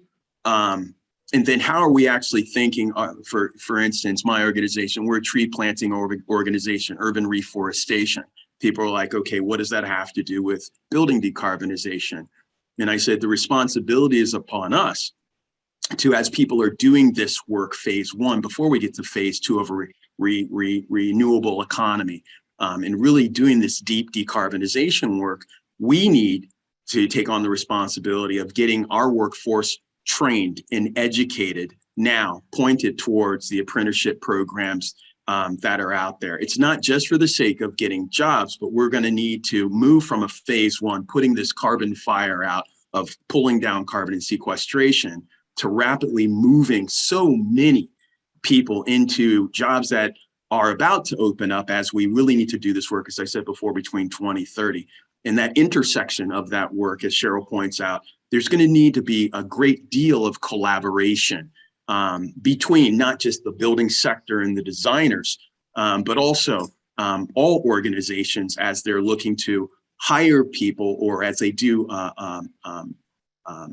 not on board, but as we ramp up, if you will, in this whole decarbonization phase one process, but really thinking about how we can point our workforces towards those next level of jobs. Jessica, you did, or someone did mention in regards to carbon. Carbon is a big issue, and not carbon, excuse me, concrete in building. Concrete is a big issue in terms of how much, not energy, but carbon that it does take to create concrete. There are, as you put, as a response, processes to actually embody carbon directly within the concrete. I also know in the green sector, there are also now what's called bioreceptive concrete. That's actual concrete, folks, where once you make it, you could adhere plants directly to the concrete. So it won't erode the concrete, but the concrete can be designed to have moss grow on its exterior, and other solutions, so that not only is carbon embedded within the process of building it, but the concrete itself could be a surface for green applications to be put on it, so it continues to have even greater negative emissions. Where do you see technologies like that, where advances really can be made here? Yeah, one example I mentioned in the chat, and I just dropped a link in, is we recently had Blue Planet on a summit call, and they're capturing carbon from the atmosphere. You know, carbon we've already created and released, and they're sequestering it in concrete. So as opposed to just lowering the amount of carbon that we use, taking carbon that we've already caused damage using and taking that out of circulation. So they're incredible new, and that is relatively new, technologies coming out. Are they widely used yet? Or is the concrete that you're walking on every day that kind of concrete? It is not. We haven't gotten there at all. And in the meantime, hopefully that will be commonplace someday. In the meantime, we need to think about the total carbon picture and lowering it entirely, including embodied carbon. Good, thank you. Steve, I know you have a question there. Go ahead and unmute yourself and lower your hand. As a retired STEM professional, I've also done political organizing in that community for 50 years. There's been, excuse me, a minimal advance over that time in really diversifying the participants in the STEM professions. How do you see concretely using these opportunities for new jobs to actually create opportunities in low income and minority and marginalized communities to get these jobs and actually participate in the growth you're talking about. I have Wait, let me ask, who's that question directed to, Steve? To Melanie mostly, because I'm Okay. talking about Thank you. the kind of architecture and engineering jobs she's been talking about. Yeah, I mean, I would say this, and I would be curious if Jason has any comment on this as well, but I do. you know, where we are today with electrification and decarbonization, the work that you're all doing and that you're interested in and involved with as activists, that's all new. That wasn't there, I'm sure, when you started your careers, right? So what we're talking about next, those careers also haven't been created. We need to completely rethink and prepare a new generation with a new set of skills. And part of that is going to include what I pointed to with the smart buildings, which is that electrification is going to require what some of the trades look like today versus what they're going to look like tomorrow. It's going to be very much, I think, in between and a blurred line from what you're seeing between, you know, Jason and I, our stakeholders might look separate today, but in the future they won't. They're going to look much more similar. Those are going to be like well-paid, highly skilled jobs. And that will be available to folks without a high school degree. So I didn't include that in my presentation because I know I'm being followed by the equity folks and they might touch on that. But I'm hopeful for our communities that these are jobs that if you're coming from a community college, if you don't have definitely if you don't have a college degree, if you have a different kind of certificate or training, you can still approach. But that's basically jobs. saying you're going to attract minority and low-income communities into non-college jobs. No, that's not it at all. I'm just saying that they will be available to them even if they decide not to pursue higher education. But for sure, I mean, we work with NOMA and the National Organization of Minority Architects, and that's an important field as well, but that's existing and growing.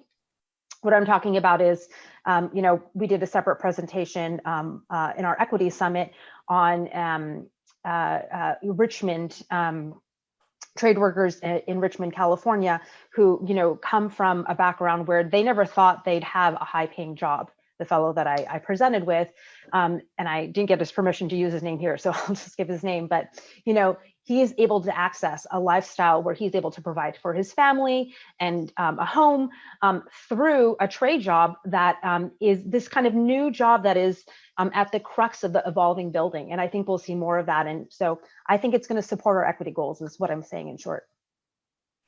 Good, thank you. Yeah. In regards to that, Jason, why don't you comment? I know you're in the Oakland Workforce Development. Is it a committee or task force there, commission? Yeah, it's a commission of Good. workforce development. And I recently had I recently met with the Alameda County Labor Council in 2 different meetings, and what Steve points out with his question, you know, it's central to all our minds as in all our companies, not just with this issue and building decarbonization, but as we're looking at this from a labor standpoint, and also as somebody, you know, you're a worker. You know, you're a person, you know, as I say, on the front lines of decarbonizing, looking at it that way for the first time to help us get there. How are your colleagues within the workforce development group that you're working on? How are they either addressing or how are they discussing diversity, equity, and inclusion and access to, if you will, communities of color or BIPOC community members within this conversation? Yeah, the Workforce Development Board invests in the community or in our community, and I guess what they do is they invest in the community-based organizations that are in those neighborhoods that look like the folks that they're serving, and that's, you know, essentially that's how the resources get there. It's not always going to be, you know, sort of me sharing my story, even though I am sort of in the community in the same way. But It really is just invested in people. It's no different than how Measure N invests in our teachers in a way that hasn't been done in Oakland. It's those teachers investing their time into their scholars or their students. And then, when we're not doing that, right, it's investing in the others in the community, but in those community-based organizations that provide the programming that will help people, gain the skills that they're going to need to be, to move on to wherever their journey takes them. Good. Thank you.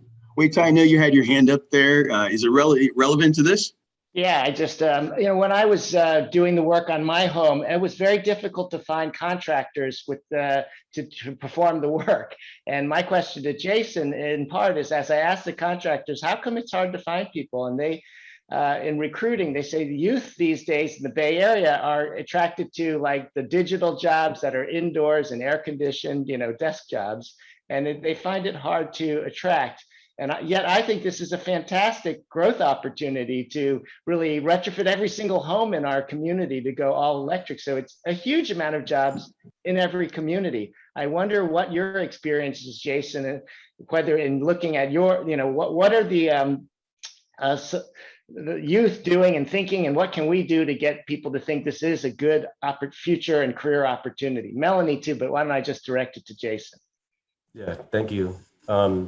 So just last week, we had our first in-person apprenticeship summer trade fair with Oakland Unified and San Leandro Unified.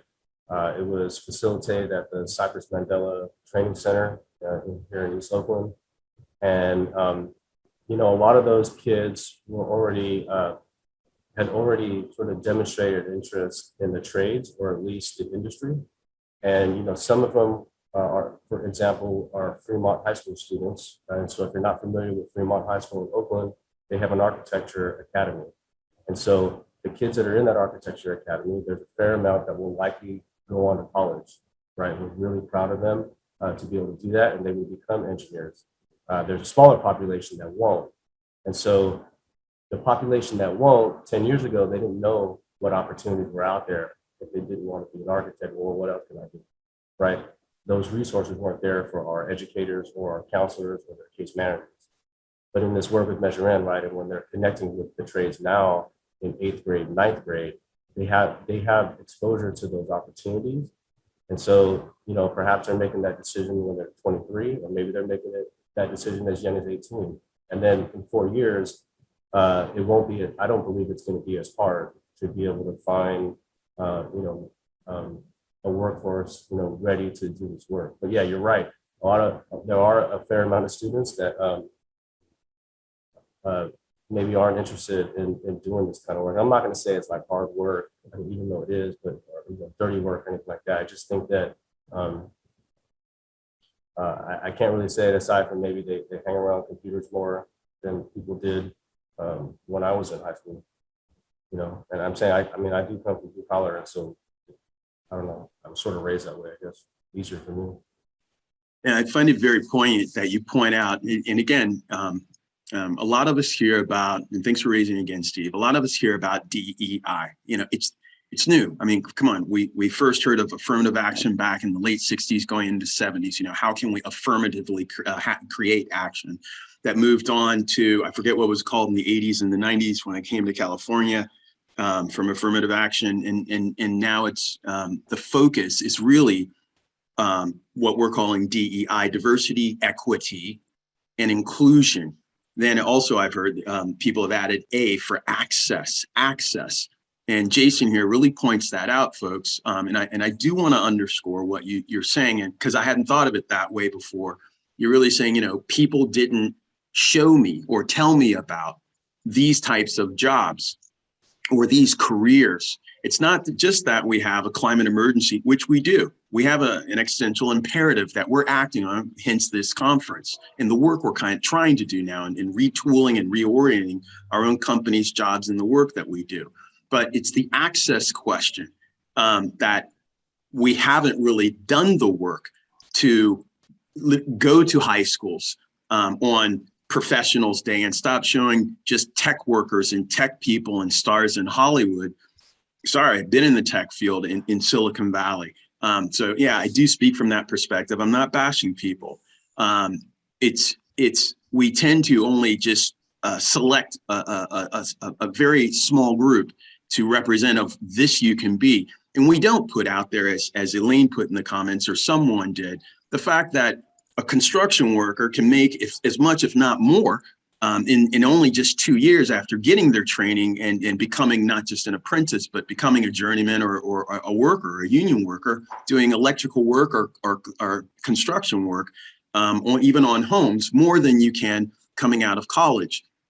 And it's not to put down going to college, folks. I'm a college graduate myself of a very well-respected school, but it's the reality that we're not doing the work to expose our youth to the full array of choices of jobs. And it's good work, it's honorable work, and it's good paying work. And we need to be paying more, actually, if we're really going to be doing the work on justice or on equity, but in terms of our labor across the country. But it's the access, I really think, we should be looking at. What are we doing to increase access and to show that these jobs are needed? 100,000 empty slots just on the construction side alone.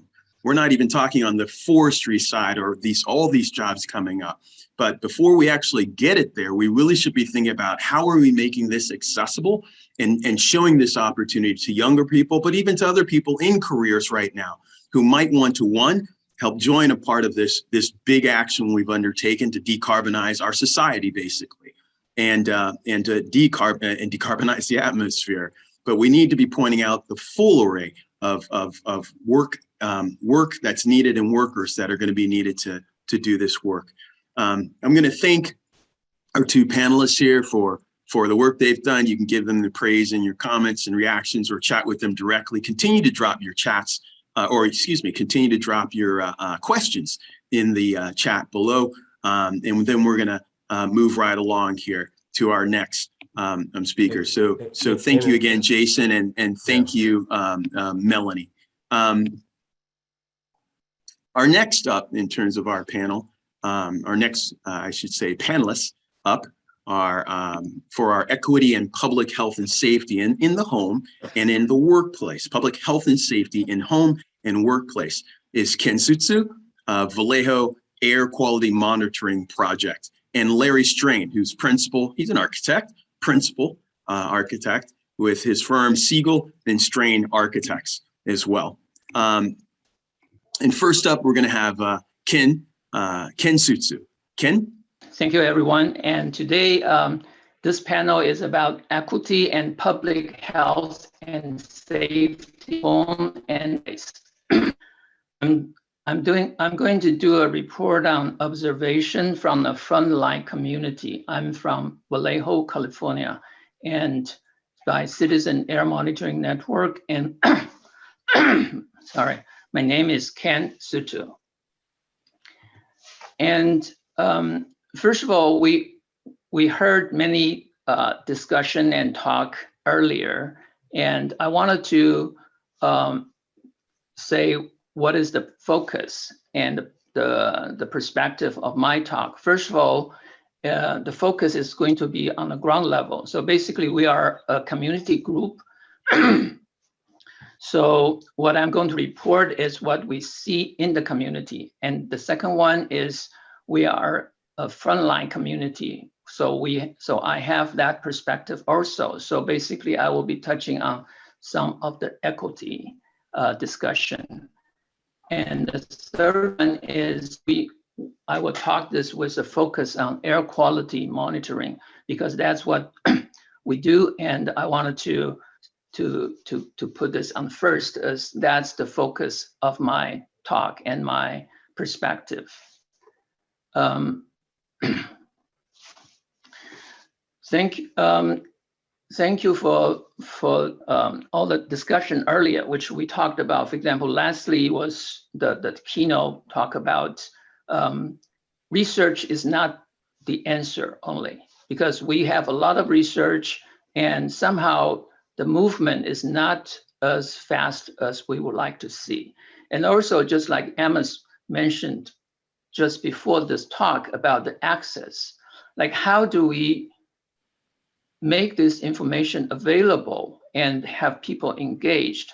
So I was thinking about when Emma's invited me to do this talk, and I was thinking about two things. One is because what I do is air monitoring. So I wanted to see how does air monitoring fit into the overall picture of climate emergency and emission reduction. So that will be the first part of my talk. And the second part is about the health and safety in home. Okay. How does air monitoring fit into the overall picture of a climate emergency and emission reduction?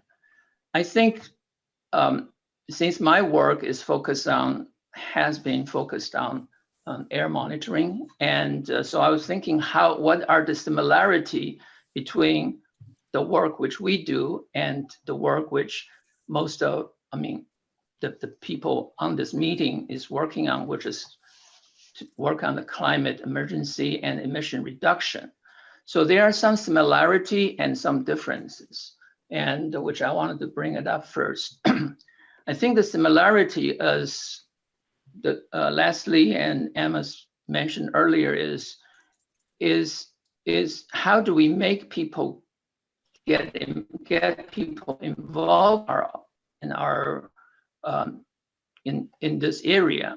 And what I consider this is similar kind of the last mile when we talk about fiber optics and all that. It's like, okay, we have all these things nice and quick on the street, but how do we make the final connection into the home?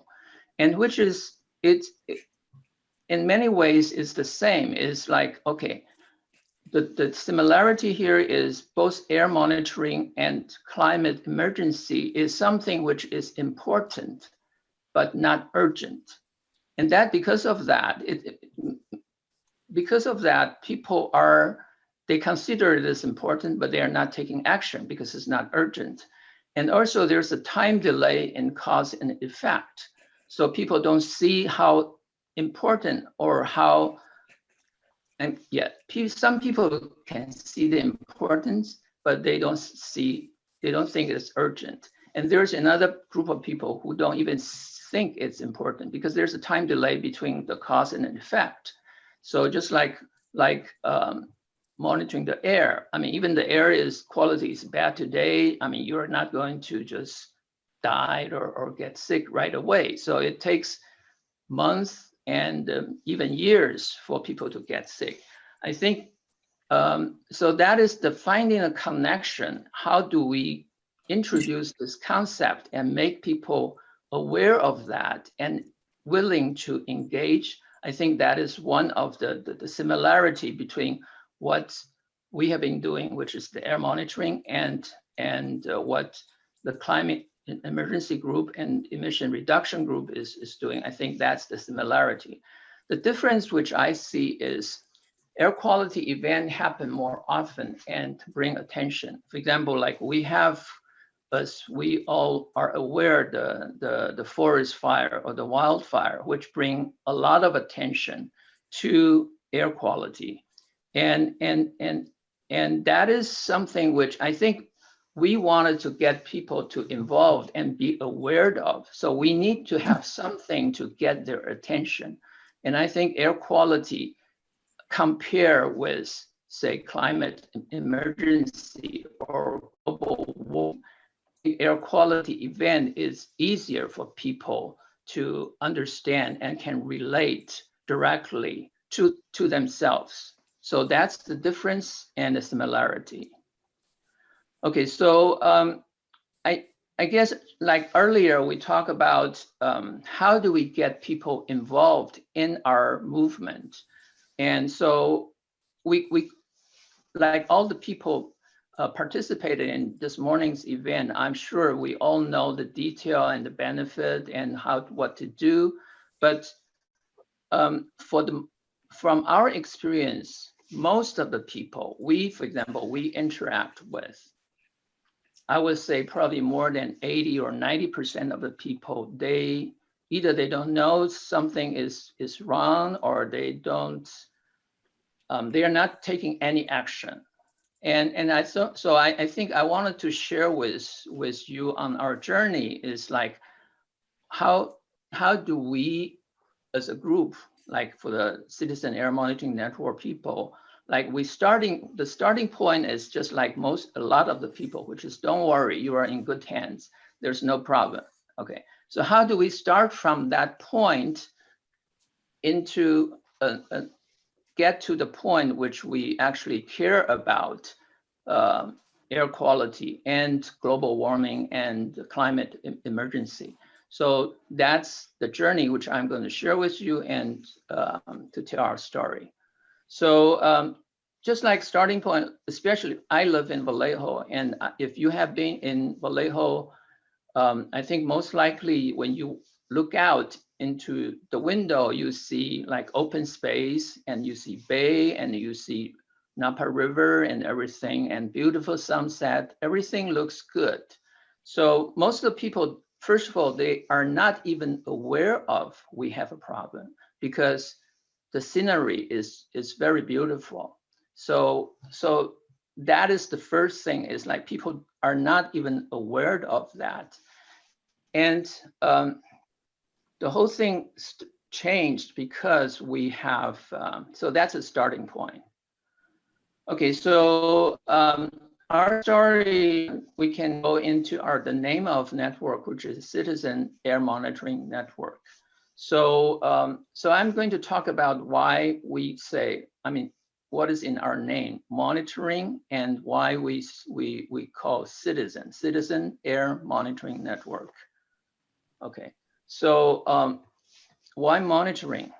Like, I think the most important thing is we cannot manage what we don't know. And what happened here, and also I think when I'm listening to the discussion earlier, and also I think there is, if people can see a number or a measurement about the change in their house, in their home, or in their environment, they will be more likely to take action. So what we, actually the event which kick off our activity is because in 2016, there was an oil spill in Phillips 66. And during that event, there's like thousands of calls into our 911 system, and there's over 100 people get sent to the emergency room. And that is the event which kind of wake up most of people in our city, because before that, we thought we don't have any problem because there's no refinery in our city. But that is actually because even though we don't have a refinery in our city, the event actually impact us greatly. So, and that is when that happened is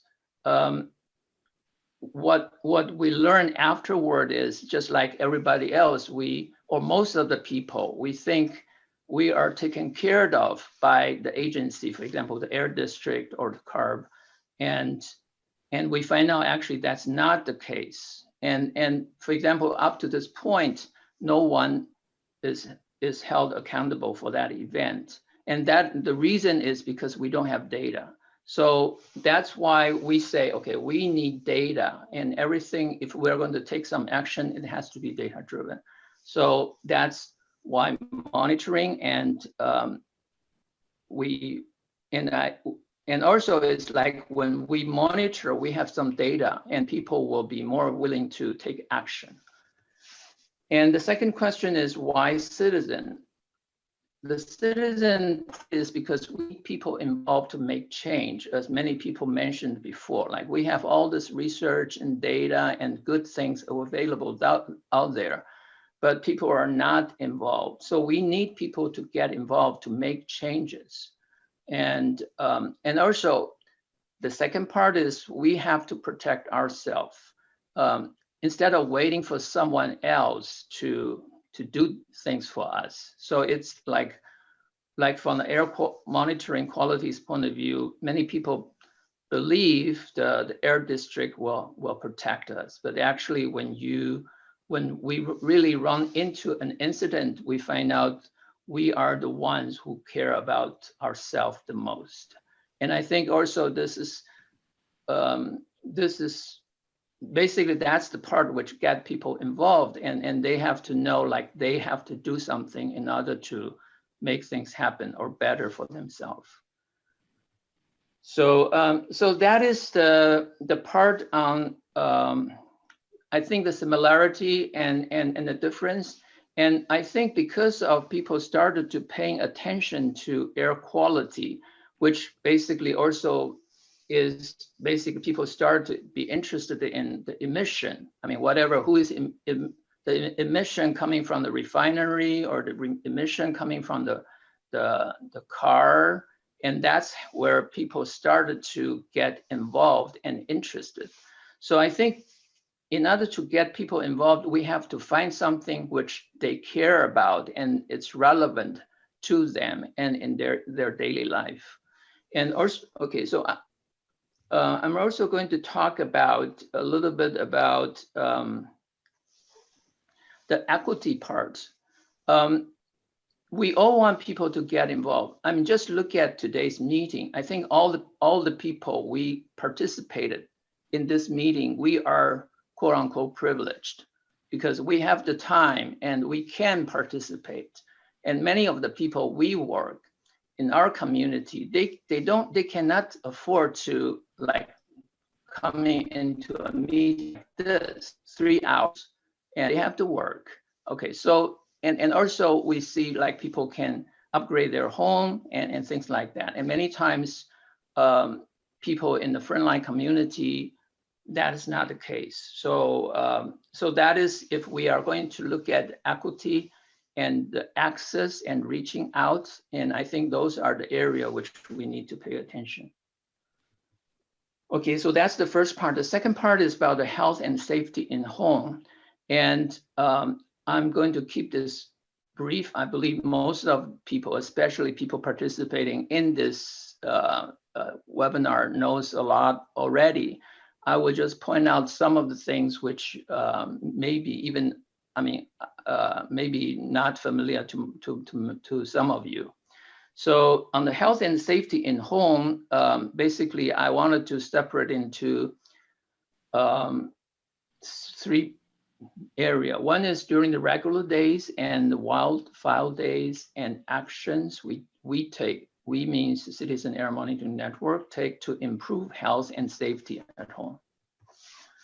The reason why I separate this into regular days and wildfire days is because regular days, usually, most of the time, the indoor air quality is worse than outdoor air quality.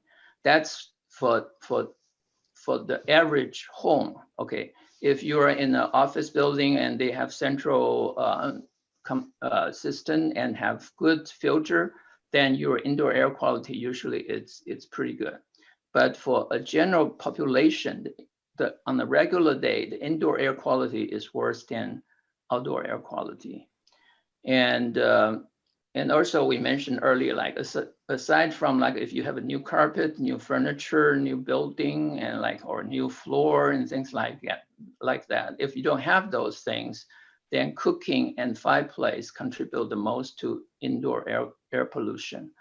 And many people are surprised the cooking part actually contribute a lot. And we have done demonstration and we have air monitor, and when in the kitchen and when someone is cooking and you can see actually the air become bad very quickly. Okay, so for regular people and on a regular day, the best solution is to open your window and to promote ventilation, and the dilution is the solution to pollution in this situation. So that's during the regular days. And during the wildfire days, that's when outdoor air quality is worse than indoor air quality. And very often what we were told is, okay, when the air quality is bad, then you do a shelter in place. I think that's kind of the standard answer. And I would say that is actually not the complete answer or not the good answer. It really depends on, actually what we found is, especially in a frontline community, many of the house is old and not airtight. And so what happened here is, even though you were told shelter in place and you stay in your house and close your window and door, the air quality inside your house is very similar to outside. Okay, so many people, they do a shelter in place and they think they are protected, but that's actually not the case, because a leaky house will not protect you, and the bad air is going to come into your house very quickly. So so for example, in this case, for example, we have classes to teach people to build low-cost air purifier, so they can, if they can stay in a room and turn on the purifier and will improve the air quality inside a smaller area. So for example, that's the wildfire day. Okay, so here's the action we take to improve health and safety at home in our community. So first of all, we build out our network of outdoor air monitor, which is Citizen Air Monitoring Network.org currently. So we make the AQI real time available to people who are interested. So okay, so that is one thing. So at least we bring awareness to people, and then we loan out indoor air monitor, because a lot of time people, again, go back to this concept of monitoring. If people don't know about it, then they will not take action. But so if we loan out our monitor to the people, and they can monitor their indoor air quality, and then if they see it's bad, then they will take action. And then we have like the DIY class for low-cost air purifier. I think, again, I wanted to remind people like the challenge of frontline community, which a lot of time is time and money. Okay, people are so busy. I mean, they work even not necessarily say the frontline community. I mean, we have like different income level. Even for middle class and middle income, people are so pressed by time, and they don't have time to listen. Okay, so, and then for a large part of the population, we also have a money challenge. So we need to be mindful about that when we are pushing, when we are promoting our program. Okay, so I wanted to conclude with that. So basically, there's a quote say, democracy is not a spectator sport, and get involved, because a lot of time we expect somebody is going to do it for us. Okay, either the agency or the city government or something, but it's the last mile which we need to connect with people and make people be aware of the situation. And from my work, I thought air monitoring is an effective tool for outreach and bring awareness to the community of emission and what is in the air. So that's, as I see, as the two activity who can kind of support each other in our efforts. So thank you very much, and that's the end of my report. And thank you so very much, Ken. Really appreciate that. Next, we'll have Larry Strain. Larry Strain is an architect and principal with Siegel and Strain Architects. And Larry, so glad to have you. Thank you all. Hang on a second. Yeah, I'm unmuted. Okay, good. Let me put it on full screen. This has been so interesting and so great to listen to all these wonderful presentations. I loved that last one on sort of how do you, that air quality is a way to make it real to people. It's a way to connect to people, and that's just so great. So I'm going to talk about building decarbonization with a particular focus on existing buildings. So you've seen this chart, and Amos mentioned that buildings together, both operating them and building them, make up about almost 40% of our global emissions. And what I want to point out with this particular chart is where those emissions come from. Operating emissions are, by definition, all from existing buildings. You can't operate a building if it doesn't exist. Embodied emissions are mostly from building new buildings. And so I just want to keep that in mind as we go through this presentation and show you how I think this matters. Let's see if I can, okay. So the problem with new buildings, so let me go back one, sorry. So we need to reduce emissions from both those sources, from both operating and embodied emissions. And what we've been focused on until very recently is reducing emissions, operating emissions from new buildings. We pass new energy codes, we make net zero goals, and it's all about new buildings, and it's not about existing buildings, and existing buildings is where all the problem is. So I want to really focus on that.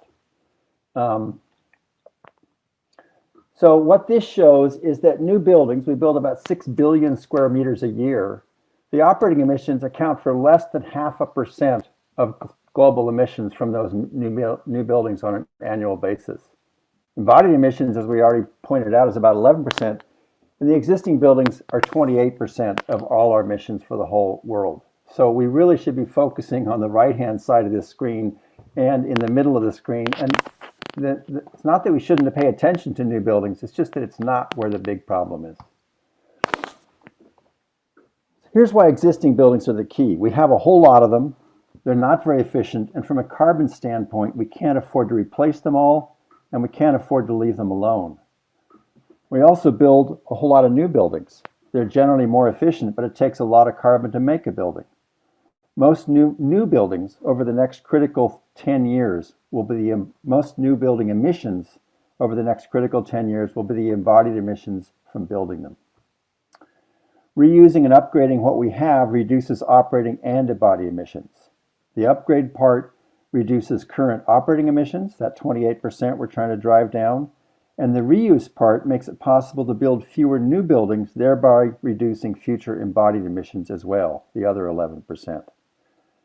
Renovating an existing structure typically has a much lower carbon footprint than building a new one because it reuses most of the carbon-intensive parts of a building, the foundation, the structure, and the building envelope. Here's how the embodied carbon from reusing a building compares to building a new one. This is the embodied carbon only. New buildings range from about 30 pounds a square foot for light wood frame buildings like a home, up to 100 pounds a square foot for heavy concrete and steel commercial buildings.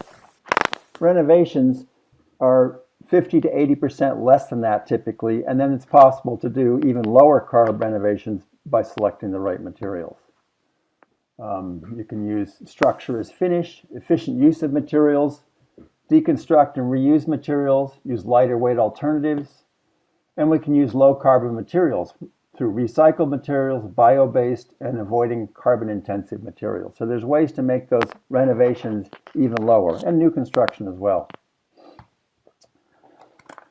But just saving a building isn't enough. We also have to drastically reduce the current operating emissions from those existing buildings.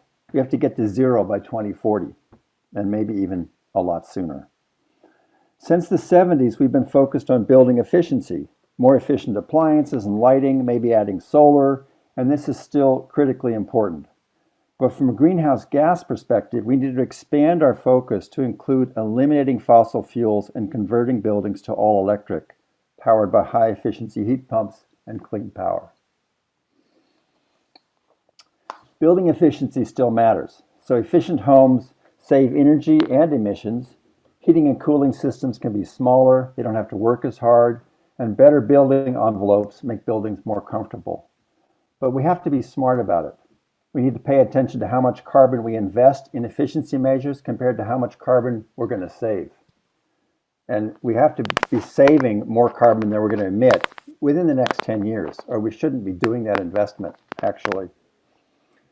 We need to avoid carbon-intensive materials like a lot of aluminum and a lot of foam insulations. We need to start with simple things like air sealing, sealing the ducts, adding insulation, and considering using carbon storing insulation materials when we can. Some of them shown at the bottom here. And street trees also keep your home cooler. So sometimes it's very simple passive measures that make the biggest difference. We also have to make the systems more efficient. We need to eliminate on-site fossil fuel combustion. We need to convert heating and water heating to high-efficiency heat pumps. We need to purchase or install clean energy. And we need to upgrade all the rest. Seal and insulate the ducts, use induction cooktops, heat pump dryers, high-efficiency appliances, lighting and relamping. All that stuff has to get done to turn our existing buildings into net zero buildings. You can apply these strategies at a block and neighborhood scale as well. This is a project we're working on as part of a team called the Eco Block in Oakland. And what we're trying to do is take an entire block, both sides of a street, and put in a microgrid and make every house powered by solar, running off a microgrid and tied together so that they, in power outages, they actually have some community block resiliency as well. So we're trying to see if we can scale this up from an individual home application like Ken did all the way down to, all the way up to blocks, neighborhoods, and whole cities. And at the city level, you've probably all seen this because many of you have worked on this, but Berkeley is working on upgrading and electrifying their existing building stock. They employ annual energy benchmarking and audits for larger buildings, home energy scores at time of sale, and they're beginning to include electrification in their calculations. They're analyzing their building stock, what they have. They're developing implementation strategies on how to make it happen. And they're making sure that it's an equitable transition to a low carbon net zero city.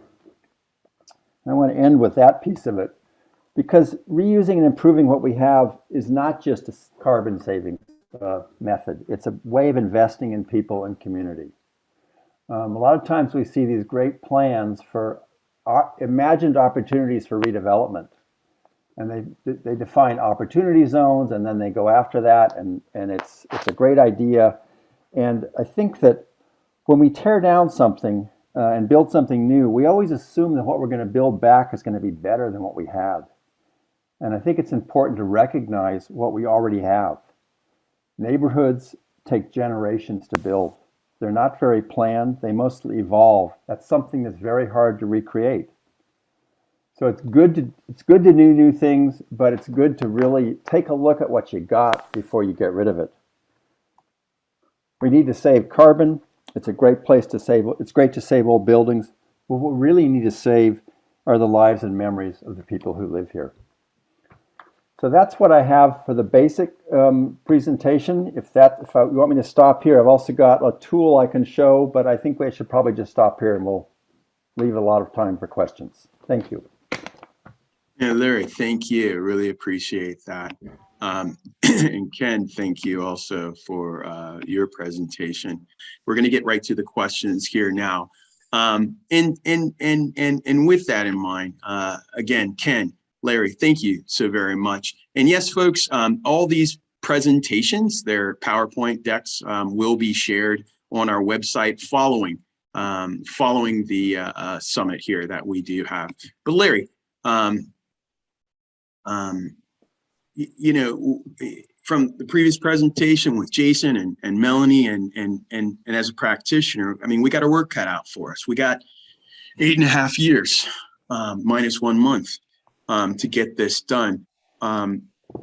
As we're looking at this, and as you're an architect on the ground, and I know you're speaking on this nationally here. You recently had a presentation on building talking about building decarbonization to the National Association of Architects. As we're looking at this regionally here and considering the impact on existing buildings, what's a good first step that for our audience here, and as we're looking at this with city governments and organizations that are looking to do the work within existing structures? What's a good, what do you believe is a good first step that we should be taking? Oh boy, it's true that I think the work locally, the work always has to be local because where I ended with this has to be sort of a community driven process. I think city governments can provide a lot of support, and they can provide a lot of programs and goals that they set, which is great. But if you don't have the people on board, it's not going to happen. And one of the reasons I really loved what Ken talked about and what others have talked about is that you need to find tangible benefits and hooks for the people who live here. It's not saving the world. It's actually, how's it going to make the life better? You know, how's it going to make the air quality better? How's it going to make, and I think those are the things we have to, as much as I myself likes to stay looking at the big picture and let's save the whole planet, where it's going to happen is sort of at that local level. So I think that, I spend a lot of time trying to convince architects that they should stop building so many new buildings and build and remodel what we've got. And it's a really hard sell. And they would come back to me and say, well, it's the owner that decides that. We don't get to decide that. Well, but architects have influence. They have pressure. And I speak to owners too. They say, before you build a new building, think about saving what you've already got and remodeling it. And that's the first step, really. So always look at that first. What venues do you think need to be taken? I mean, come on, that puts you out as an evangelist for this. And I'll harken back to Leslie Alden. And she actually, if you're still on this, Leslie, at the bottom, I know I'm going to get it wrong. It's the quote from Martin Luther King Jr. What is it about the sense of urgency? People do need to get the sense of urgency. It's not about more research and showing data. How can you or where do we need to be making the pitch on the urgency to our respective constituencies? You with engineers, designers, and architects. Can you, in terms of the constituents, on they really do need to be looking at doing this now, and how they can go for either loans or credits and where they could be doing that. Where do you think we should be going to make those presentations? Or before whom? Well, I'm beginning to think that, you have to keep talking to architects and engineers, even though they don't hold the purse strings. So in some ways, I think we need to be talking to developers and owners. We need to sort of say, you've got big companies like Google and Apple build these super green new buildings. They hire star architects, and they make these incredible new buildings. And if they really wanted to lower their carbon footprint, they wouldn't be building at all. And it's hard to get people to realize it because their buildings tied in with their branding and their image and all that stuff. We've got to somehow get people to recognize that we're beyond that stuff. We can't fuss around with that stuff anymore. We've got to go straight to where the big emissions are. That's why I just looked at that pie chart and I said, well, if 28% are existing buildings, why aren't we focusing 80% of our time on that? And we're not. And so, and even the energy efficiency programs that we've had for years, PG&E or state programs, the goals are typically like 20 to 30% improvements in energy efficiency. We need to be 80 to 100% improvement in energy efficiency to make it happen in the next 7.5 years. So our goals have to be way up. I think the European Union, when they have energy efficiency programs, typically have improvement goals of 70 to 80% in a building improvement efficiency. We're not anywhere near that yet. So yeah, that's the 80-20 Pareto principle. I cite that all the time, and it does seem to be, it's not just a common metric, it's part of like the golden mean. It's part of the universe out there, and we need to really be getting on that and doing the work. This is a climate emergency. Ken, what are your thoughts? You're muted there, Ken. Hold on, I'll get you unmuted. Go ahead, if you can unmute.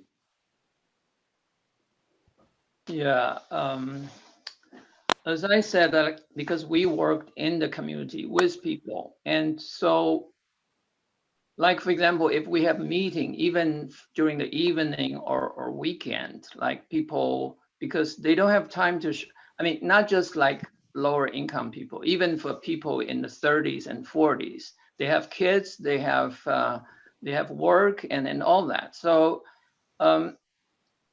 so what we do right now is we try, I mean, this is I'm sorry to say it cannot be moved too, I mean, super fast. We kind of do it outreach into the community. And because the first step is you have to build trust and you have to deliver value to people, and then people will listen to you.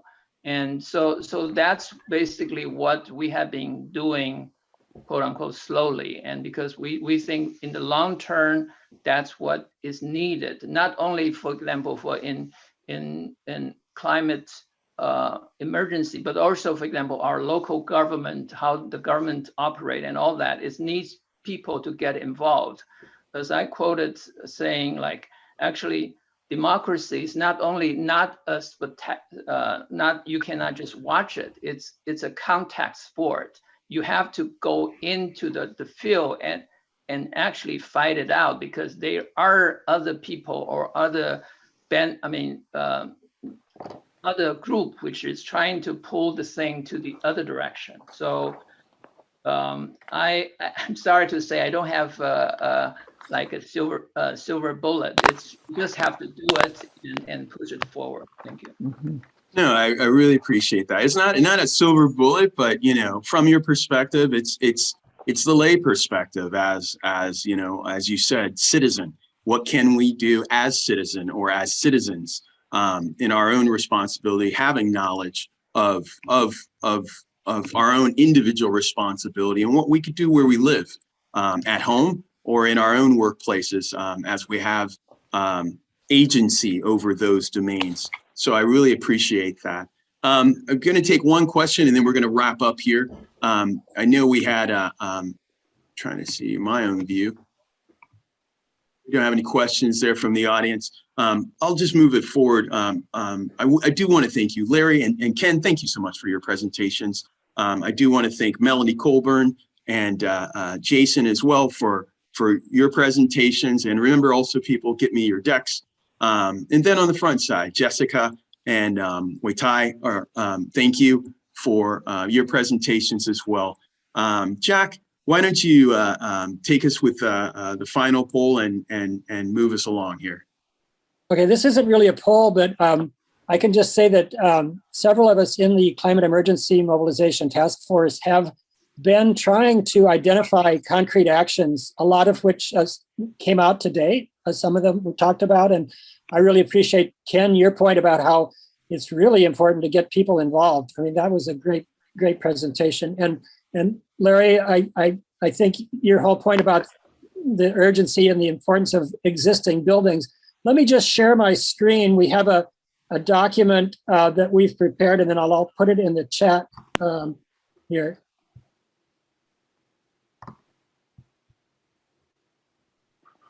So this is what we call a toolkit for building decarbonization United Actions. And we started with new buildings. Larry, I think you made the point very clearly that that's not enough, but it is a start. And it was sort of the low-hanging fruit because, as one of the other speakers, I think Weitai pointed out, it's actually cost effective because you can do it, and the building is going to be cheaper to operate once you get it going.